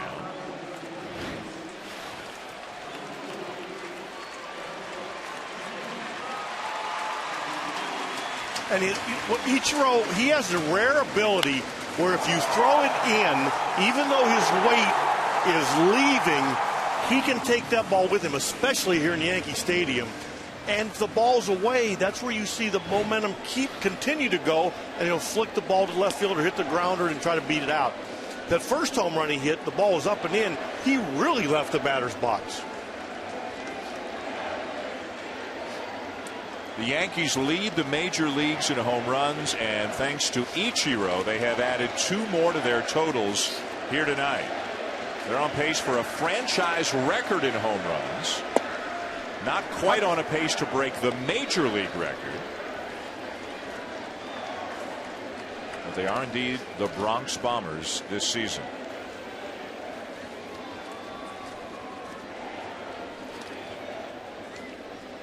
Back to the top of the order for Jeter. 3 for 3, 2 doubles and a single. Siriaco from behind second will throw him out. Jeter retired for the first time tonight. But another run for the Yankees and another home run for one of the more unlikely power hitters on the Yankee roster. Ichiro with his second home run of the game.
ESPN Sunday Night Baseball, presented by Taco Bell, is brought to you by Bayer Headache Relief. With its dual-action formula, it helps take care of your tough headache pain fast. Bayer Headache Relief, official pain reliever of Major League Baseball. Visit BayerHeadache.com.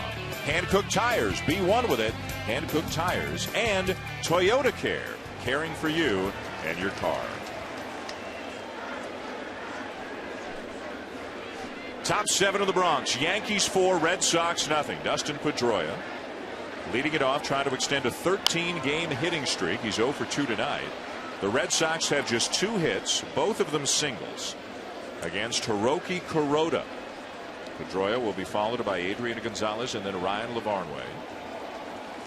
Kuroda 6 shutout innings. Ichiro 2 home runs tonight. Derek Jeter 3 hits, including a couple of doubles. And the Yankees looking to remain 5 games ahead of the Rays, 6 up on the Orioles, both of whom won earlier today. Baltimore beating Detroit, Tampa Bay beating the Angels, and completing a 4-game sweep of the staggering Los Angeles Angels right now. In that 4-game series, the Rays, get this guys, scored 37 runs against the Angels in that 4-game series.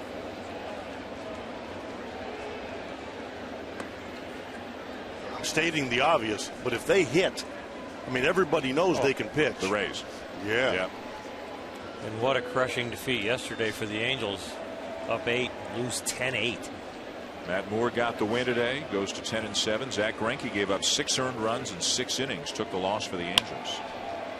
Bouncing ball to third. Chavez, 1 down.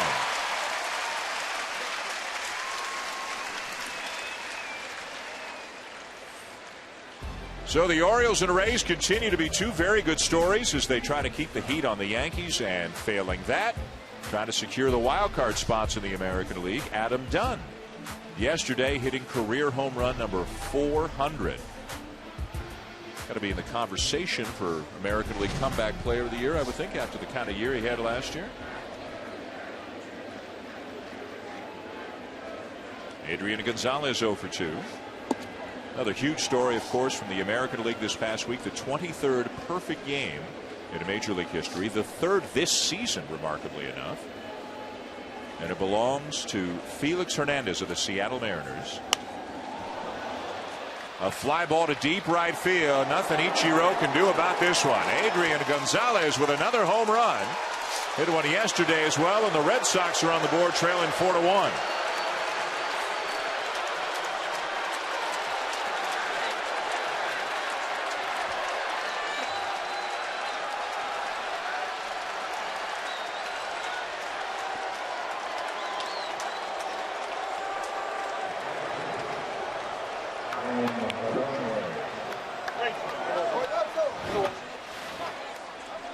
Adrian's been very, very hot for about the last month, and he hits a mistake here right down the middle of the plate.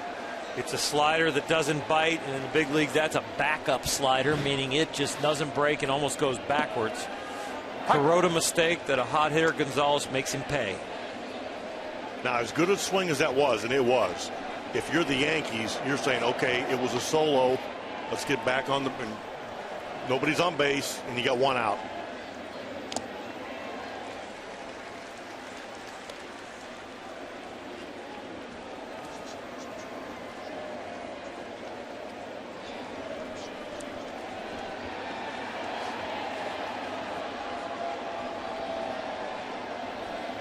Low 2 to Lavarnway, and a base hit into left center field. We'll hold Lavarnway to a long single as we check in with Steve Berthume back in the studio.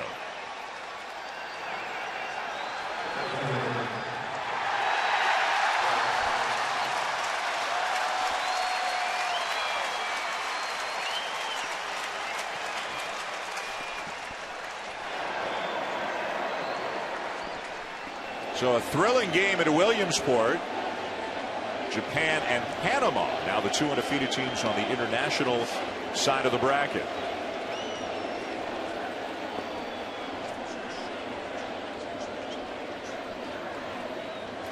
A run in for the Red Sox, a man on as they try to mount a rally here in the 7th. Jared Saltalamacchia is the batter, and Kuroda catches the outside corner.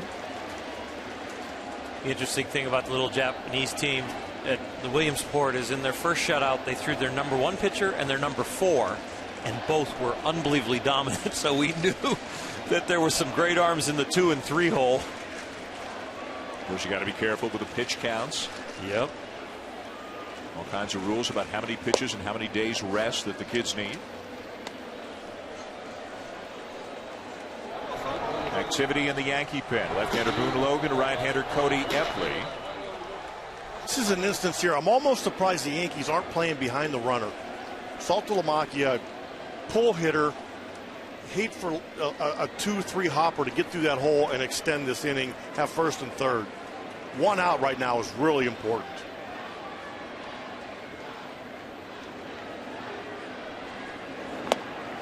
Just outside. As a pitcher on the mound, I always wanted my defense in the best place like that, not worrying about the runner. And I always felt like if the runner got an exceptional lead, it was just my job to step off, and then you glance over at the bench and you look at the pitching coach and the manager and go, do we need to hold him on or not? So you take advantage of the slow runner and the fact that there's a left-handed hitter up there and you want to guard the hole. And if they want to play back at you and look like they're going to steal, then you step off and you see if you need to readjust your strategy.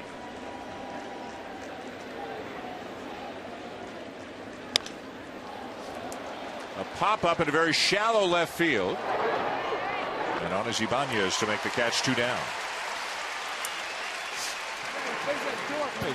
Had a look at some of the big stories of the American League in the past week. How about the National League, including the 19-inning game today. The Pirates beating the Cardinals in that game, as they take 2 out of 3 from St. Louis. Those two teams right in the heat of the National League wildcard race. Johan Santana, since the no-hitter, it has been a struggle to say the least. And Brad Mills, somebody you work with, Tito, in Boston, fired a couple of days ago for the Houston Astros, who have traded away everybody who had any experience or made any money, and predictably are going through a terrible season. And to say that it's a rebuilding job for the Astros is a huge understatement. They are 39-83 on the season, and they're going to the American League next year. Yeah, and they fired 2 of my good friends, Brad Mills and Mike Barnett, and it's a shame. You know, I think it was kind of wrong the way the quotes came out about, you know, Brad Mills maybe didn't do a good job. He didn't have a roster after a while. They traded away all the big league players and really were in a rebuilding year and kind of pulled the carpet out from under him. He's a great baseball guy, a very smart baseball guy, and I thought was doing a solid job there. In the left center field, Granderson, and the inning is over. A run on a home run by Adrian Gonzalez, but that's all. Kuroda and the Yankees leading 4-1. 7th inning stretch in the Bronx.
Back in the Bronx, let's take a look now at our game track.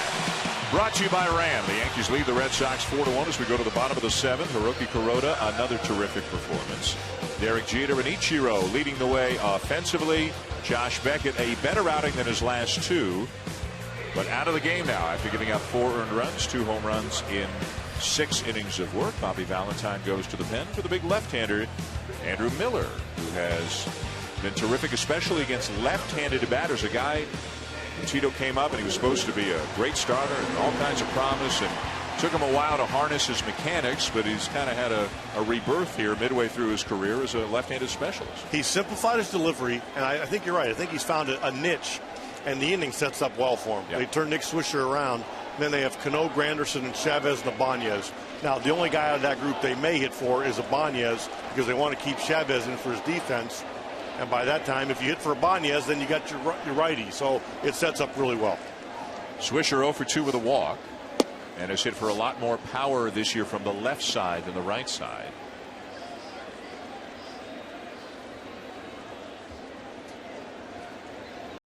Andrew Miller came over last year from the Marlins to the Red Sox.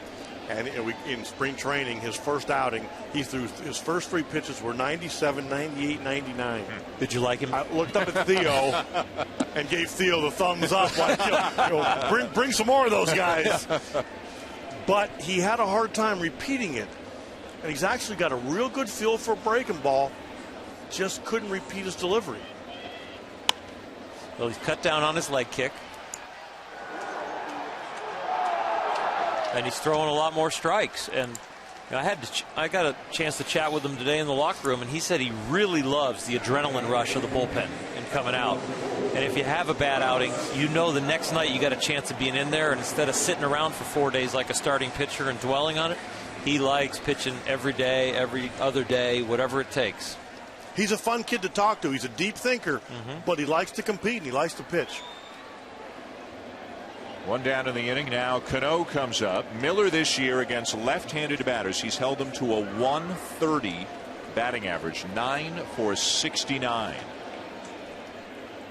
Cano snapping an 0 for 16 with a base hit his last time up.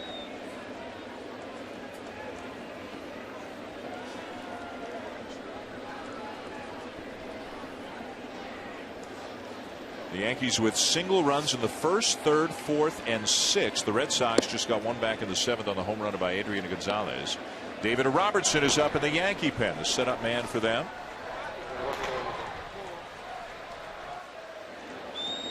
Hiroki Kuroda, 7 innings.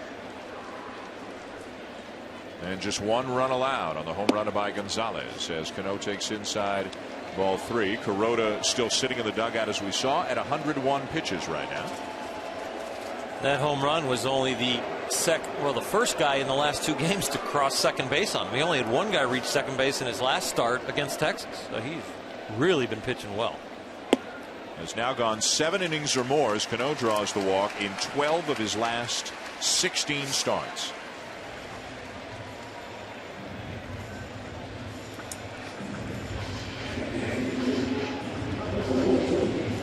So a 1-out walk issued by Miller. Cano's at first, and the batter was Granderson.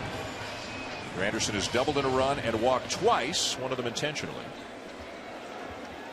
Granderson, one of the big improvements for him the last couple of years is his ability to hit left-handed pitching. Big sweeping breaking ball, ball 1. It can't be a comfortable at bat for a left-handed batter against Miller. Just wild enough and tall, all arms and legs.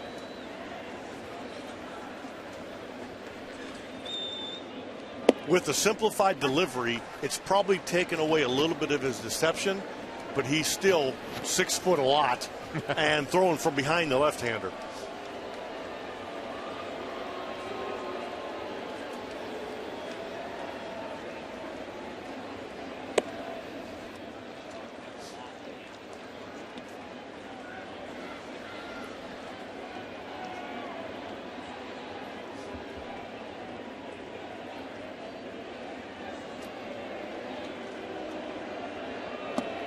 There's a slider in for a strike, 2-2.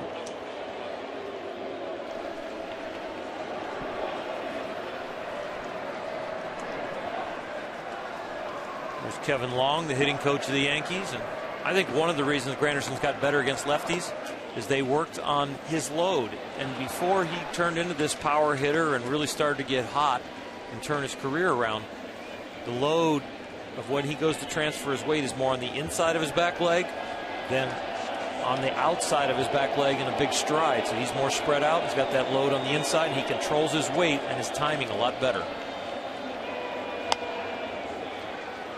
Fouls off another tough slider.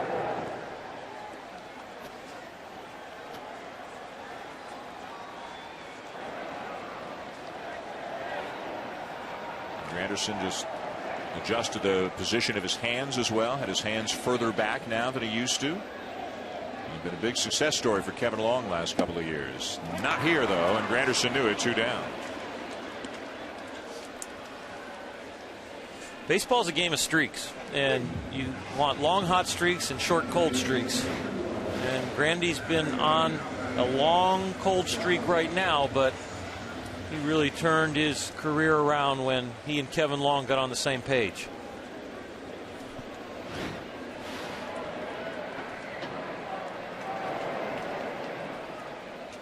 Now Chavez 0 for 3. Fastball over the outside corner, strike 1. This will be interesting to see how Eric Chavez approaches this at bat. He hasn't been facing many left-handers, and when he has, he's hitting 143. All of his home runs are against right-handers, but his defense is keeping him in this game. With the Yankees having the lead, they don't want to pinch hit for him. Alex Rodriguez was out doing some jogging on the field before the game, but he is still a ways away. Good catch there by Jerry Meals.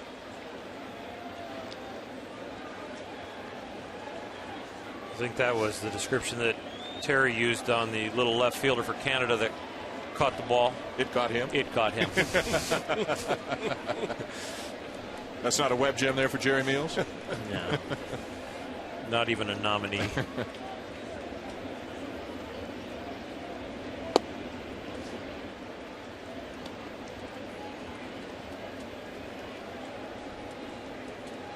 I wonder if Hiroki Kuroda or Ichiro are paying attention to the Little League World Series. After the game, they'll find out that Japan won over Chinese Taipei in a walk-off. And a knee buckler to get Chavez and end the inning. Looks like Kuroda's coming on back out for the 8th inning with the Yankees leading 4-1.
Presented by Taco Bell. Sometimes you gotta live Mas.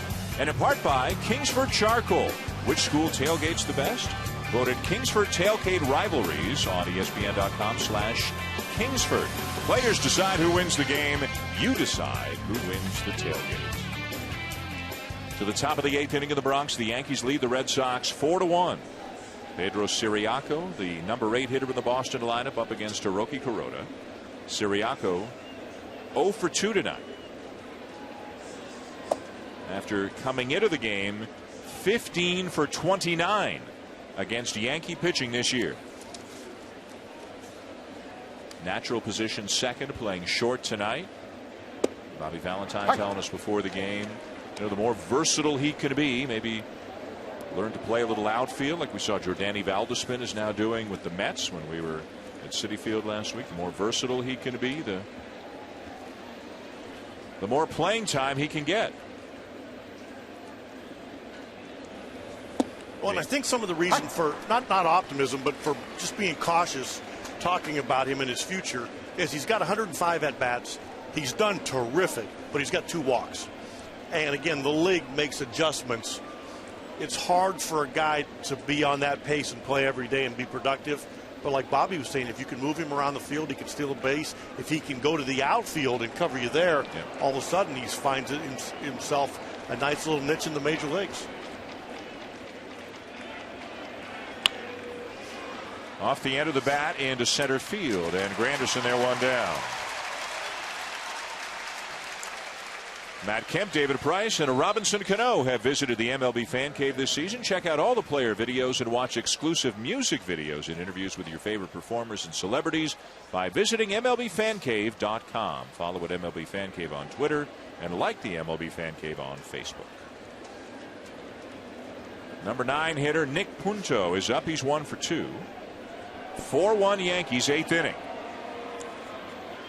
And my guess is Joe Girardi will leave Kuroda in the game until he gives up a base runner. He's got David Robertson sitting out in the bullpen, and the luxury with Robertson is that he gets left-handers out better than he gets right-handers. Kuroda, Oro, doesn't look like he's lost a whole lot either in terms of velocity or command since the early innings. No, he looks really good, and what a contrast in outings, because his pitch count high is 112, and that was back June against these same Red Sox, and it wasn't a very good outing. So the 112 he's going to throw today are really good compared to those. And he looks like if he keeps it up, he might go a little past the 112, but get himself 8 innings with only 1 run. Used to throwing over 100 pitches, used to going deep into the game with as well as he's been pitching the last couple of months. What a find he has been for the Yankees. Signed a 1-year deal as a free agent after 4 years with the Dodgers. Looking for win number 12.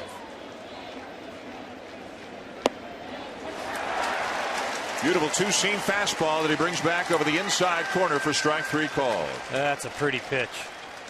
That's the same pitch we talked about with Josh Beckett as far as the importance of the 2-seamer establishing something on the inner half of the plate to left-handers. This one looks like it's a ball, but the 2-seam and the movement brings it back over the corner.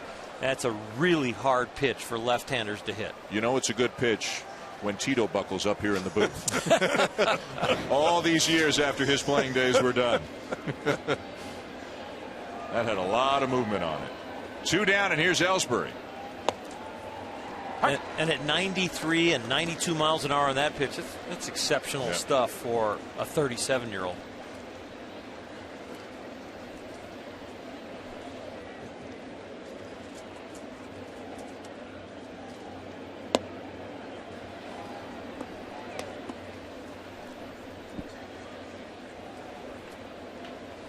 The only run of the night for the Red Sox, the home run off the bat of Adrian Gonzalez an inning ago.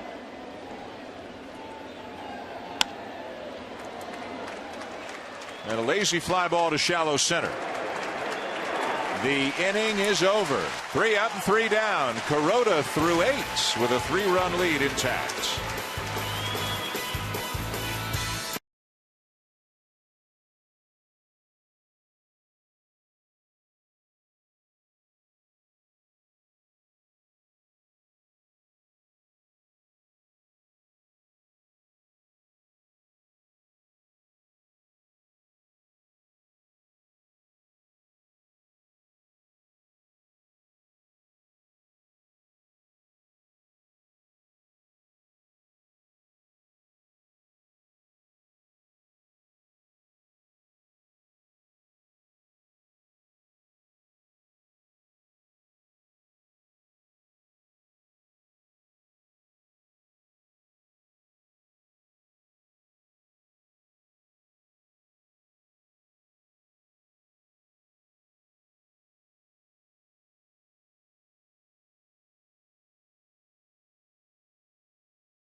Welcome back to Yankee Stadium as we go to the bottom of the 8th inning. It has been a very good night for Hiroki Kuroda. 8 innings, just 1 run allowed, looking for his 12th win of the season, dominating the Red Sox for most of the night. Ichiro has also had a big night, hitting not 1, but 2 home runs in this game, the 7th multi-home run game of his illustrious career. However, the Yankees score half of the 4 runs that they've had tonight, and it's been a great night all the way around for Japanese baseball. The walk-off win over Chinese Taipei in 9 innings, a 2-0 win in 9 innings at the Little League World Series in Williamsport. Coverage resumes tomorrow on the ESPN family of networks. Oral and Tito will be there. So a good night all the way around for Japanese baseball. Andrew Miller still in the game. Swing and a miss by Raul Ibanez. Ichiro due up 3rd, by the way, this inning. Game's hard to figure out. You know, they get Ichiro to help him manufacture runs, and he ends up hitting 2 balls out of the ballpark. It's contagious.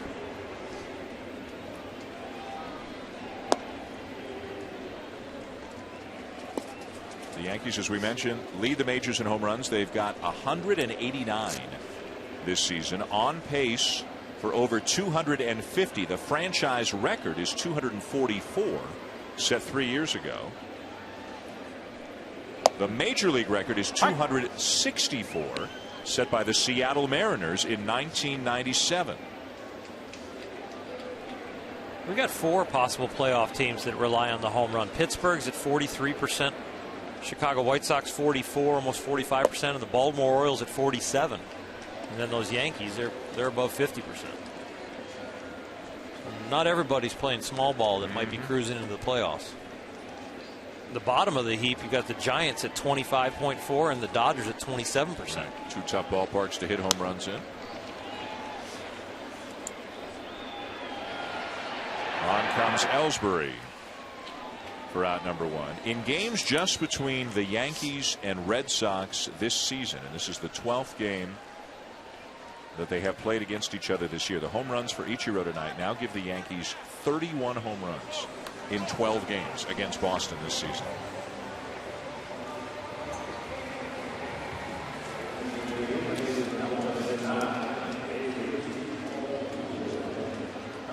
Andrew Miller out of the game, and to the bullpen goes Bobby V for the right-hander Junichi Tazawa to come on and face Russell Martin when we come back.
Bottom of the 8th inning of the Bronx, the Yankees lead the Red Sox 4-1 here on Sunday Night Baseball. And a pitching change for Boston. As right-hander Junichi Tazawa is into the game. 3rd pitcher of the night for the Red Sox. 18th appearance of the season with the Red Sox for Tazawa. Also spent some time at AAA Pawtucket this season. He's got to be a guy that you'd have a thumbs up for with 93 to 96 mile an hour fastball. He's an interesting story. He came from the Industrial League in Japan, came to spring training and lit it up.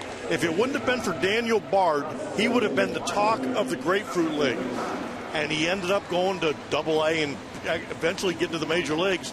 But then he had to go through the Tommy John surgery, and he's coming back through it now. This kid can really pitch out of the bullpen. Russell Martin is the batter, 0 for 3.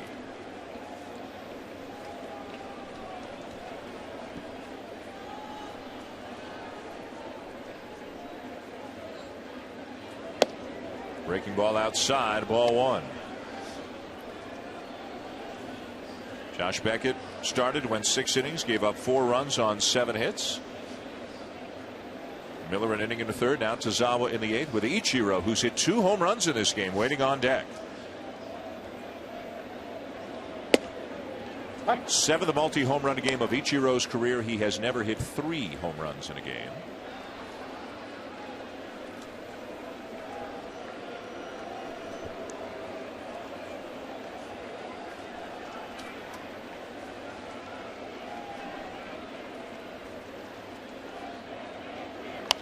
Fastball fouled off, 1-2.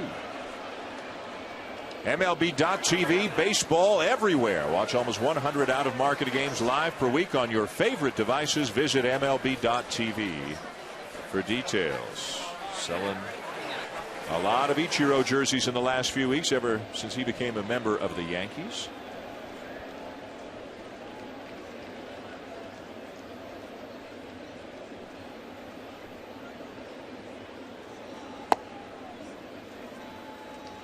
Looks like a tough guy to hit. Looks like a tough guy to catch. There's some deception in that delivery, and there's some finish in that fastball. Yep.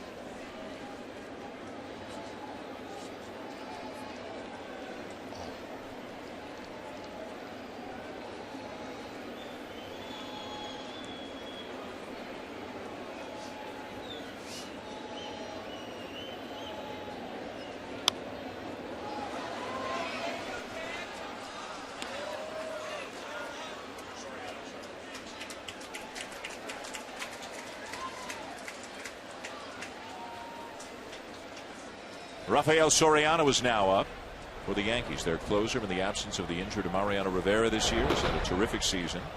Carl Crawford, Dustin Pedroia, and Adrian Gonzalez, 2, 3, 4, due up for the Red Sox in the 9th.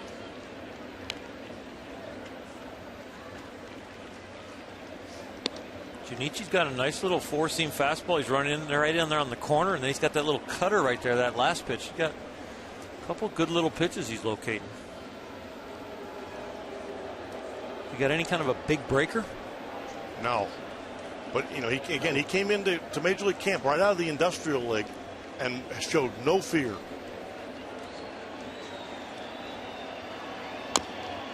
That's pretty good split finger, though. That ball dove at the end. Right down the middle.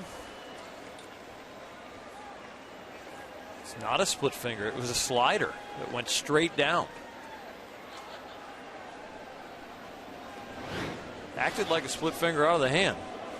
You see the grip. It was 2 fingers on the right side of the ball trying to spin it. Again, the 2-2. Fastball in the dirt, a full count.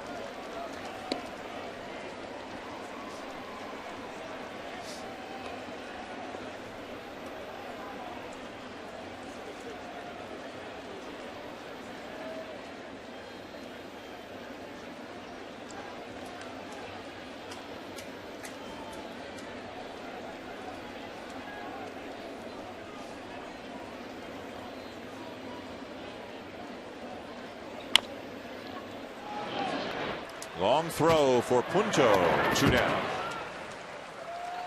And that'll bring up Ichiro, who's gone deep twice in this game tonight. The first one, we were talking how he was running out and taking those little swings like he was going to hit the ball in left field. And then he gets 2 fastballs in and he turns on both of them. And this has got to be a thrill. I don't know if thrill's the right word, but for Junichi Tadawa to face Ichiro. I mean, he had to have been a little kid in Japan when Ichiro was playing in a star.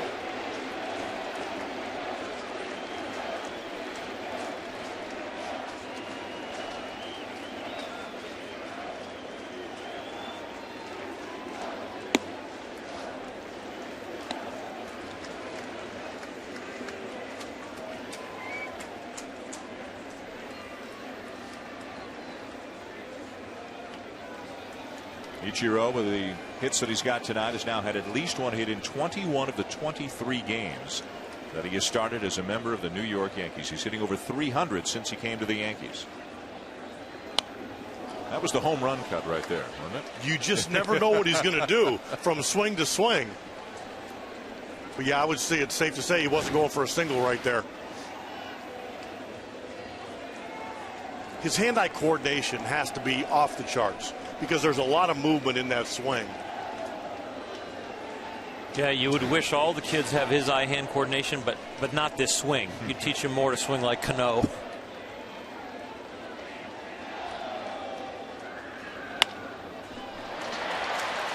Siriaco. And it's an infield hit for Ichiro. Third hit of the night. He's still got the whole game. And at this age, that's the ball about 5 years ago, and that was hit, you just put it in your pocket. Threw him the slider. He started the fastball up and away. Then he went to the fastball down the middle. And now the little slider that he's out in front of. But he's got the steering wheel connected to those eyes, those hands, and through that bat. And he hits that 6-hole. And there's no chance running out of the base. He's still got nice long strides. And he's turning them over pretty doggone quick. He can still run. He's got 19 steals on the season.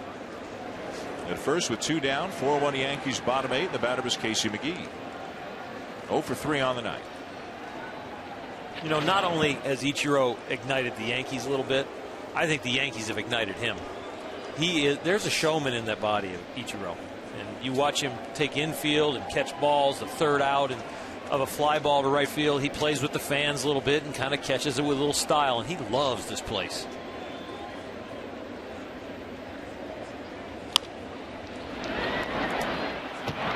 Inning over. To the 9th in the Bronx. Soriano, the closer, is ready. Kuroda's gone the first 8. The Yankees lead 4-1.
Top of the 9th inning, and Hiroki Kuroda's night is done. He will not come out for the 9th inning, but he's looking at win number 12. An outstanding effort for him tonight, just a run on 4 hits. And a job well done in the eyes of his Yankee teammates and his pitching coach Larry Rothschild. Rafael Soriano is in to close the game. 30 saves and 32 opportunities, an ERA of 1.68 for the guy who stepped in after the injury to Mariano Rivera and has done an outstanding job solidifying this spot for the Yankees. Remember, Robertson originally, actually just for a couple of games, had one poor performance, then got hurt, went on the DL. So then they gave it to Soriano. and he has run with the job. In between innings, as we were watching Soriano come in the game, Oral and I were talking, all the guys we've talked about, Chavez, Soriano's as big as anybody, what he's done to solidify the back end of that bullpen. Yeah, from what they've patched together in the rotation to how the regulars have gotten hurt, and then the backups with Andre Jones and Chavez, and they've really put this together in all departments. You don't think of the Yankees as being a team whose success will be based on support players or complementary players stepping in and doing a great job. You think of them as a team where the superstars lead the way, but a lot of the superstars are injured right now. And I think they might have caught a break. And by that, I mean, when David Robertson had to go into the disabled list, that's not the break. But the idea now that Robertson's back in the 7th or 8th inning and Soriano's pitching the clean 9th, I think sets them up a little bit better. Carl Crawford 0 for 3 in what conceivably could be his last at bat of the season. And he'll bounce one into center field, a base hit. Again, if you weren't with us earlier, the Red Sox are confirming that there will be a meeting tomorrow between Crawford and Ben Cherington to discuss his future and whether he should go get the elbow surgery done now or whether he can play through it. The Red Sox don't play tomorrow, so depending on what comes out of that meeting, he could be shut down, he could have the surgery, or he could continue playing on. There's been so many things coming out of that clubhouse. It wouldn't surprise me if we see Manny Ramirez come out and pinch hit. Here's Dustin Pedroia, 0 for 3 tonight, trying to extend a 13-game hitting streak. The Red Sox down 4-1 here in the 9th inning. For the Yankees at stake tonight, if they win, they will remain 5 up on the Rays, 6 up on the Orioles. Both of those two teams won earlier today. And if Pedroia can find a way to get on base right here, be real interesting to see how they approach Adrian Gonzalez with Ryan LaVarnway hitting behind him. And don't you know, Petey knows that guy right there is very hot, and it's key for him to get on. Wouldn't be surprised if you see a guy like Cody Ross, even though he's not swinging the bat great the last couple games, somebody get ready to hit Aviles.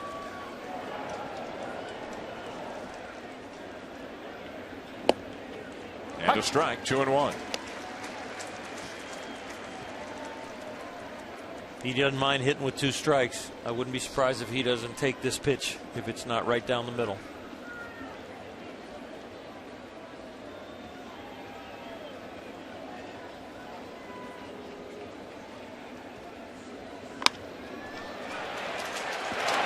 The second one on to first, double play.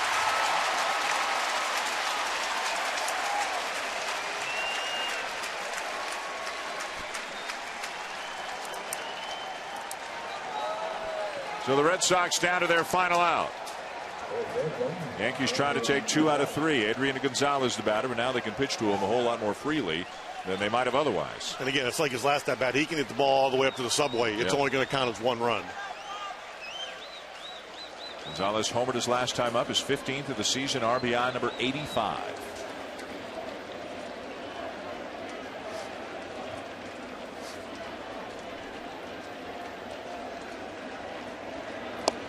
The Yankees off to Chicago after the game tonight. They'll begin a 3-game series with the White Sox and a Wednesday night. That's our game on ESPN2, 8 Eastern. The White Sox, the leaders in the American League Central. Tomorrow night, 10 Eastern, the Giants and the Dodgers, the top 2 teams in the National League West. And we'll be in San Francisco 1 week from tonight as the Giants host the Atlanta Braves. Looking ahead, it looks like we might have Tim Hudson and Tim Lincecum starting that game.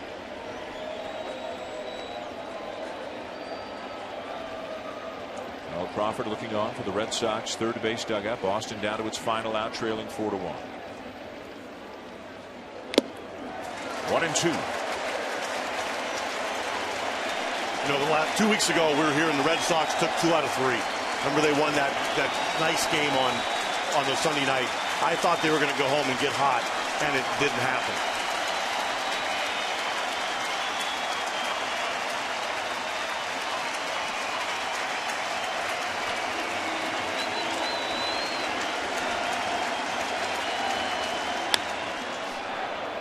Just foul.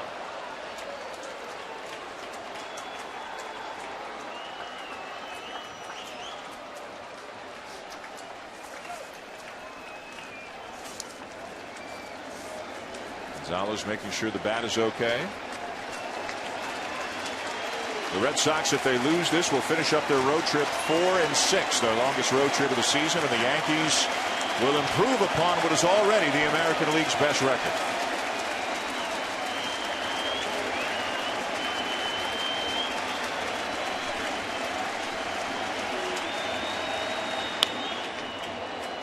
Foul again.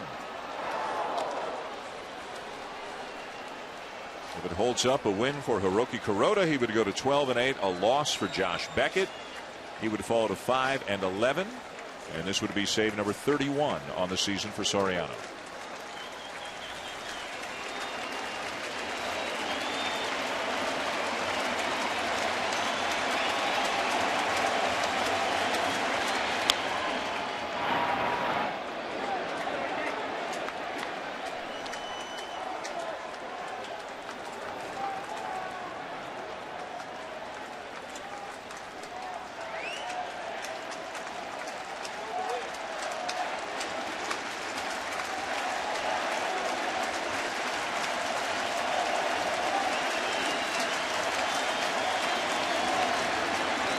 And it's over.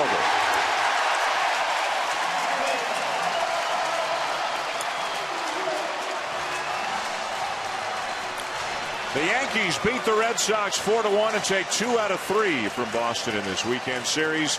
The Yankees now 72-49 on the year and still 5 up on Tampa Bay, 6 up on Baltimore in the American League East. Tonight, Chevrolet player of the game, the starting pitcher in the winner tonight, Hiroki Kuroda. Another terrific outing off the shutout over Texas on Tuesday. 8 innings, 1 run allowed, win number 12 for Kuroda here tonight. He had a little help. Derek Jeter had 3 hits, including a couple of doubles. Ichiro hit 2 home runs in this game as the Yankees beat the Red Sox 4-1. Up next here on ESPN Sports Center. This has been a presentation of ESPN, the worldwide leader in sports. For Oral Hershiser, Terry Francona, and our entire ESPN crew, I'm Dan Schulman saying so long from the Bronx, and thanks for watching.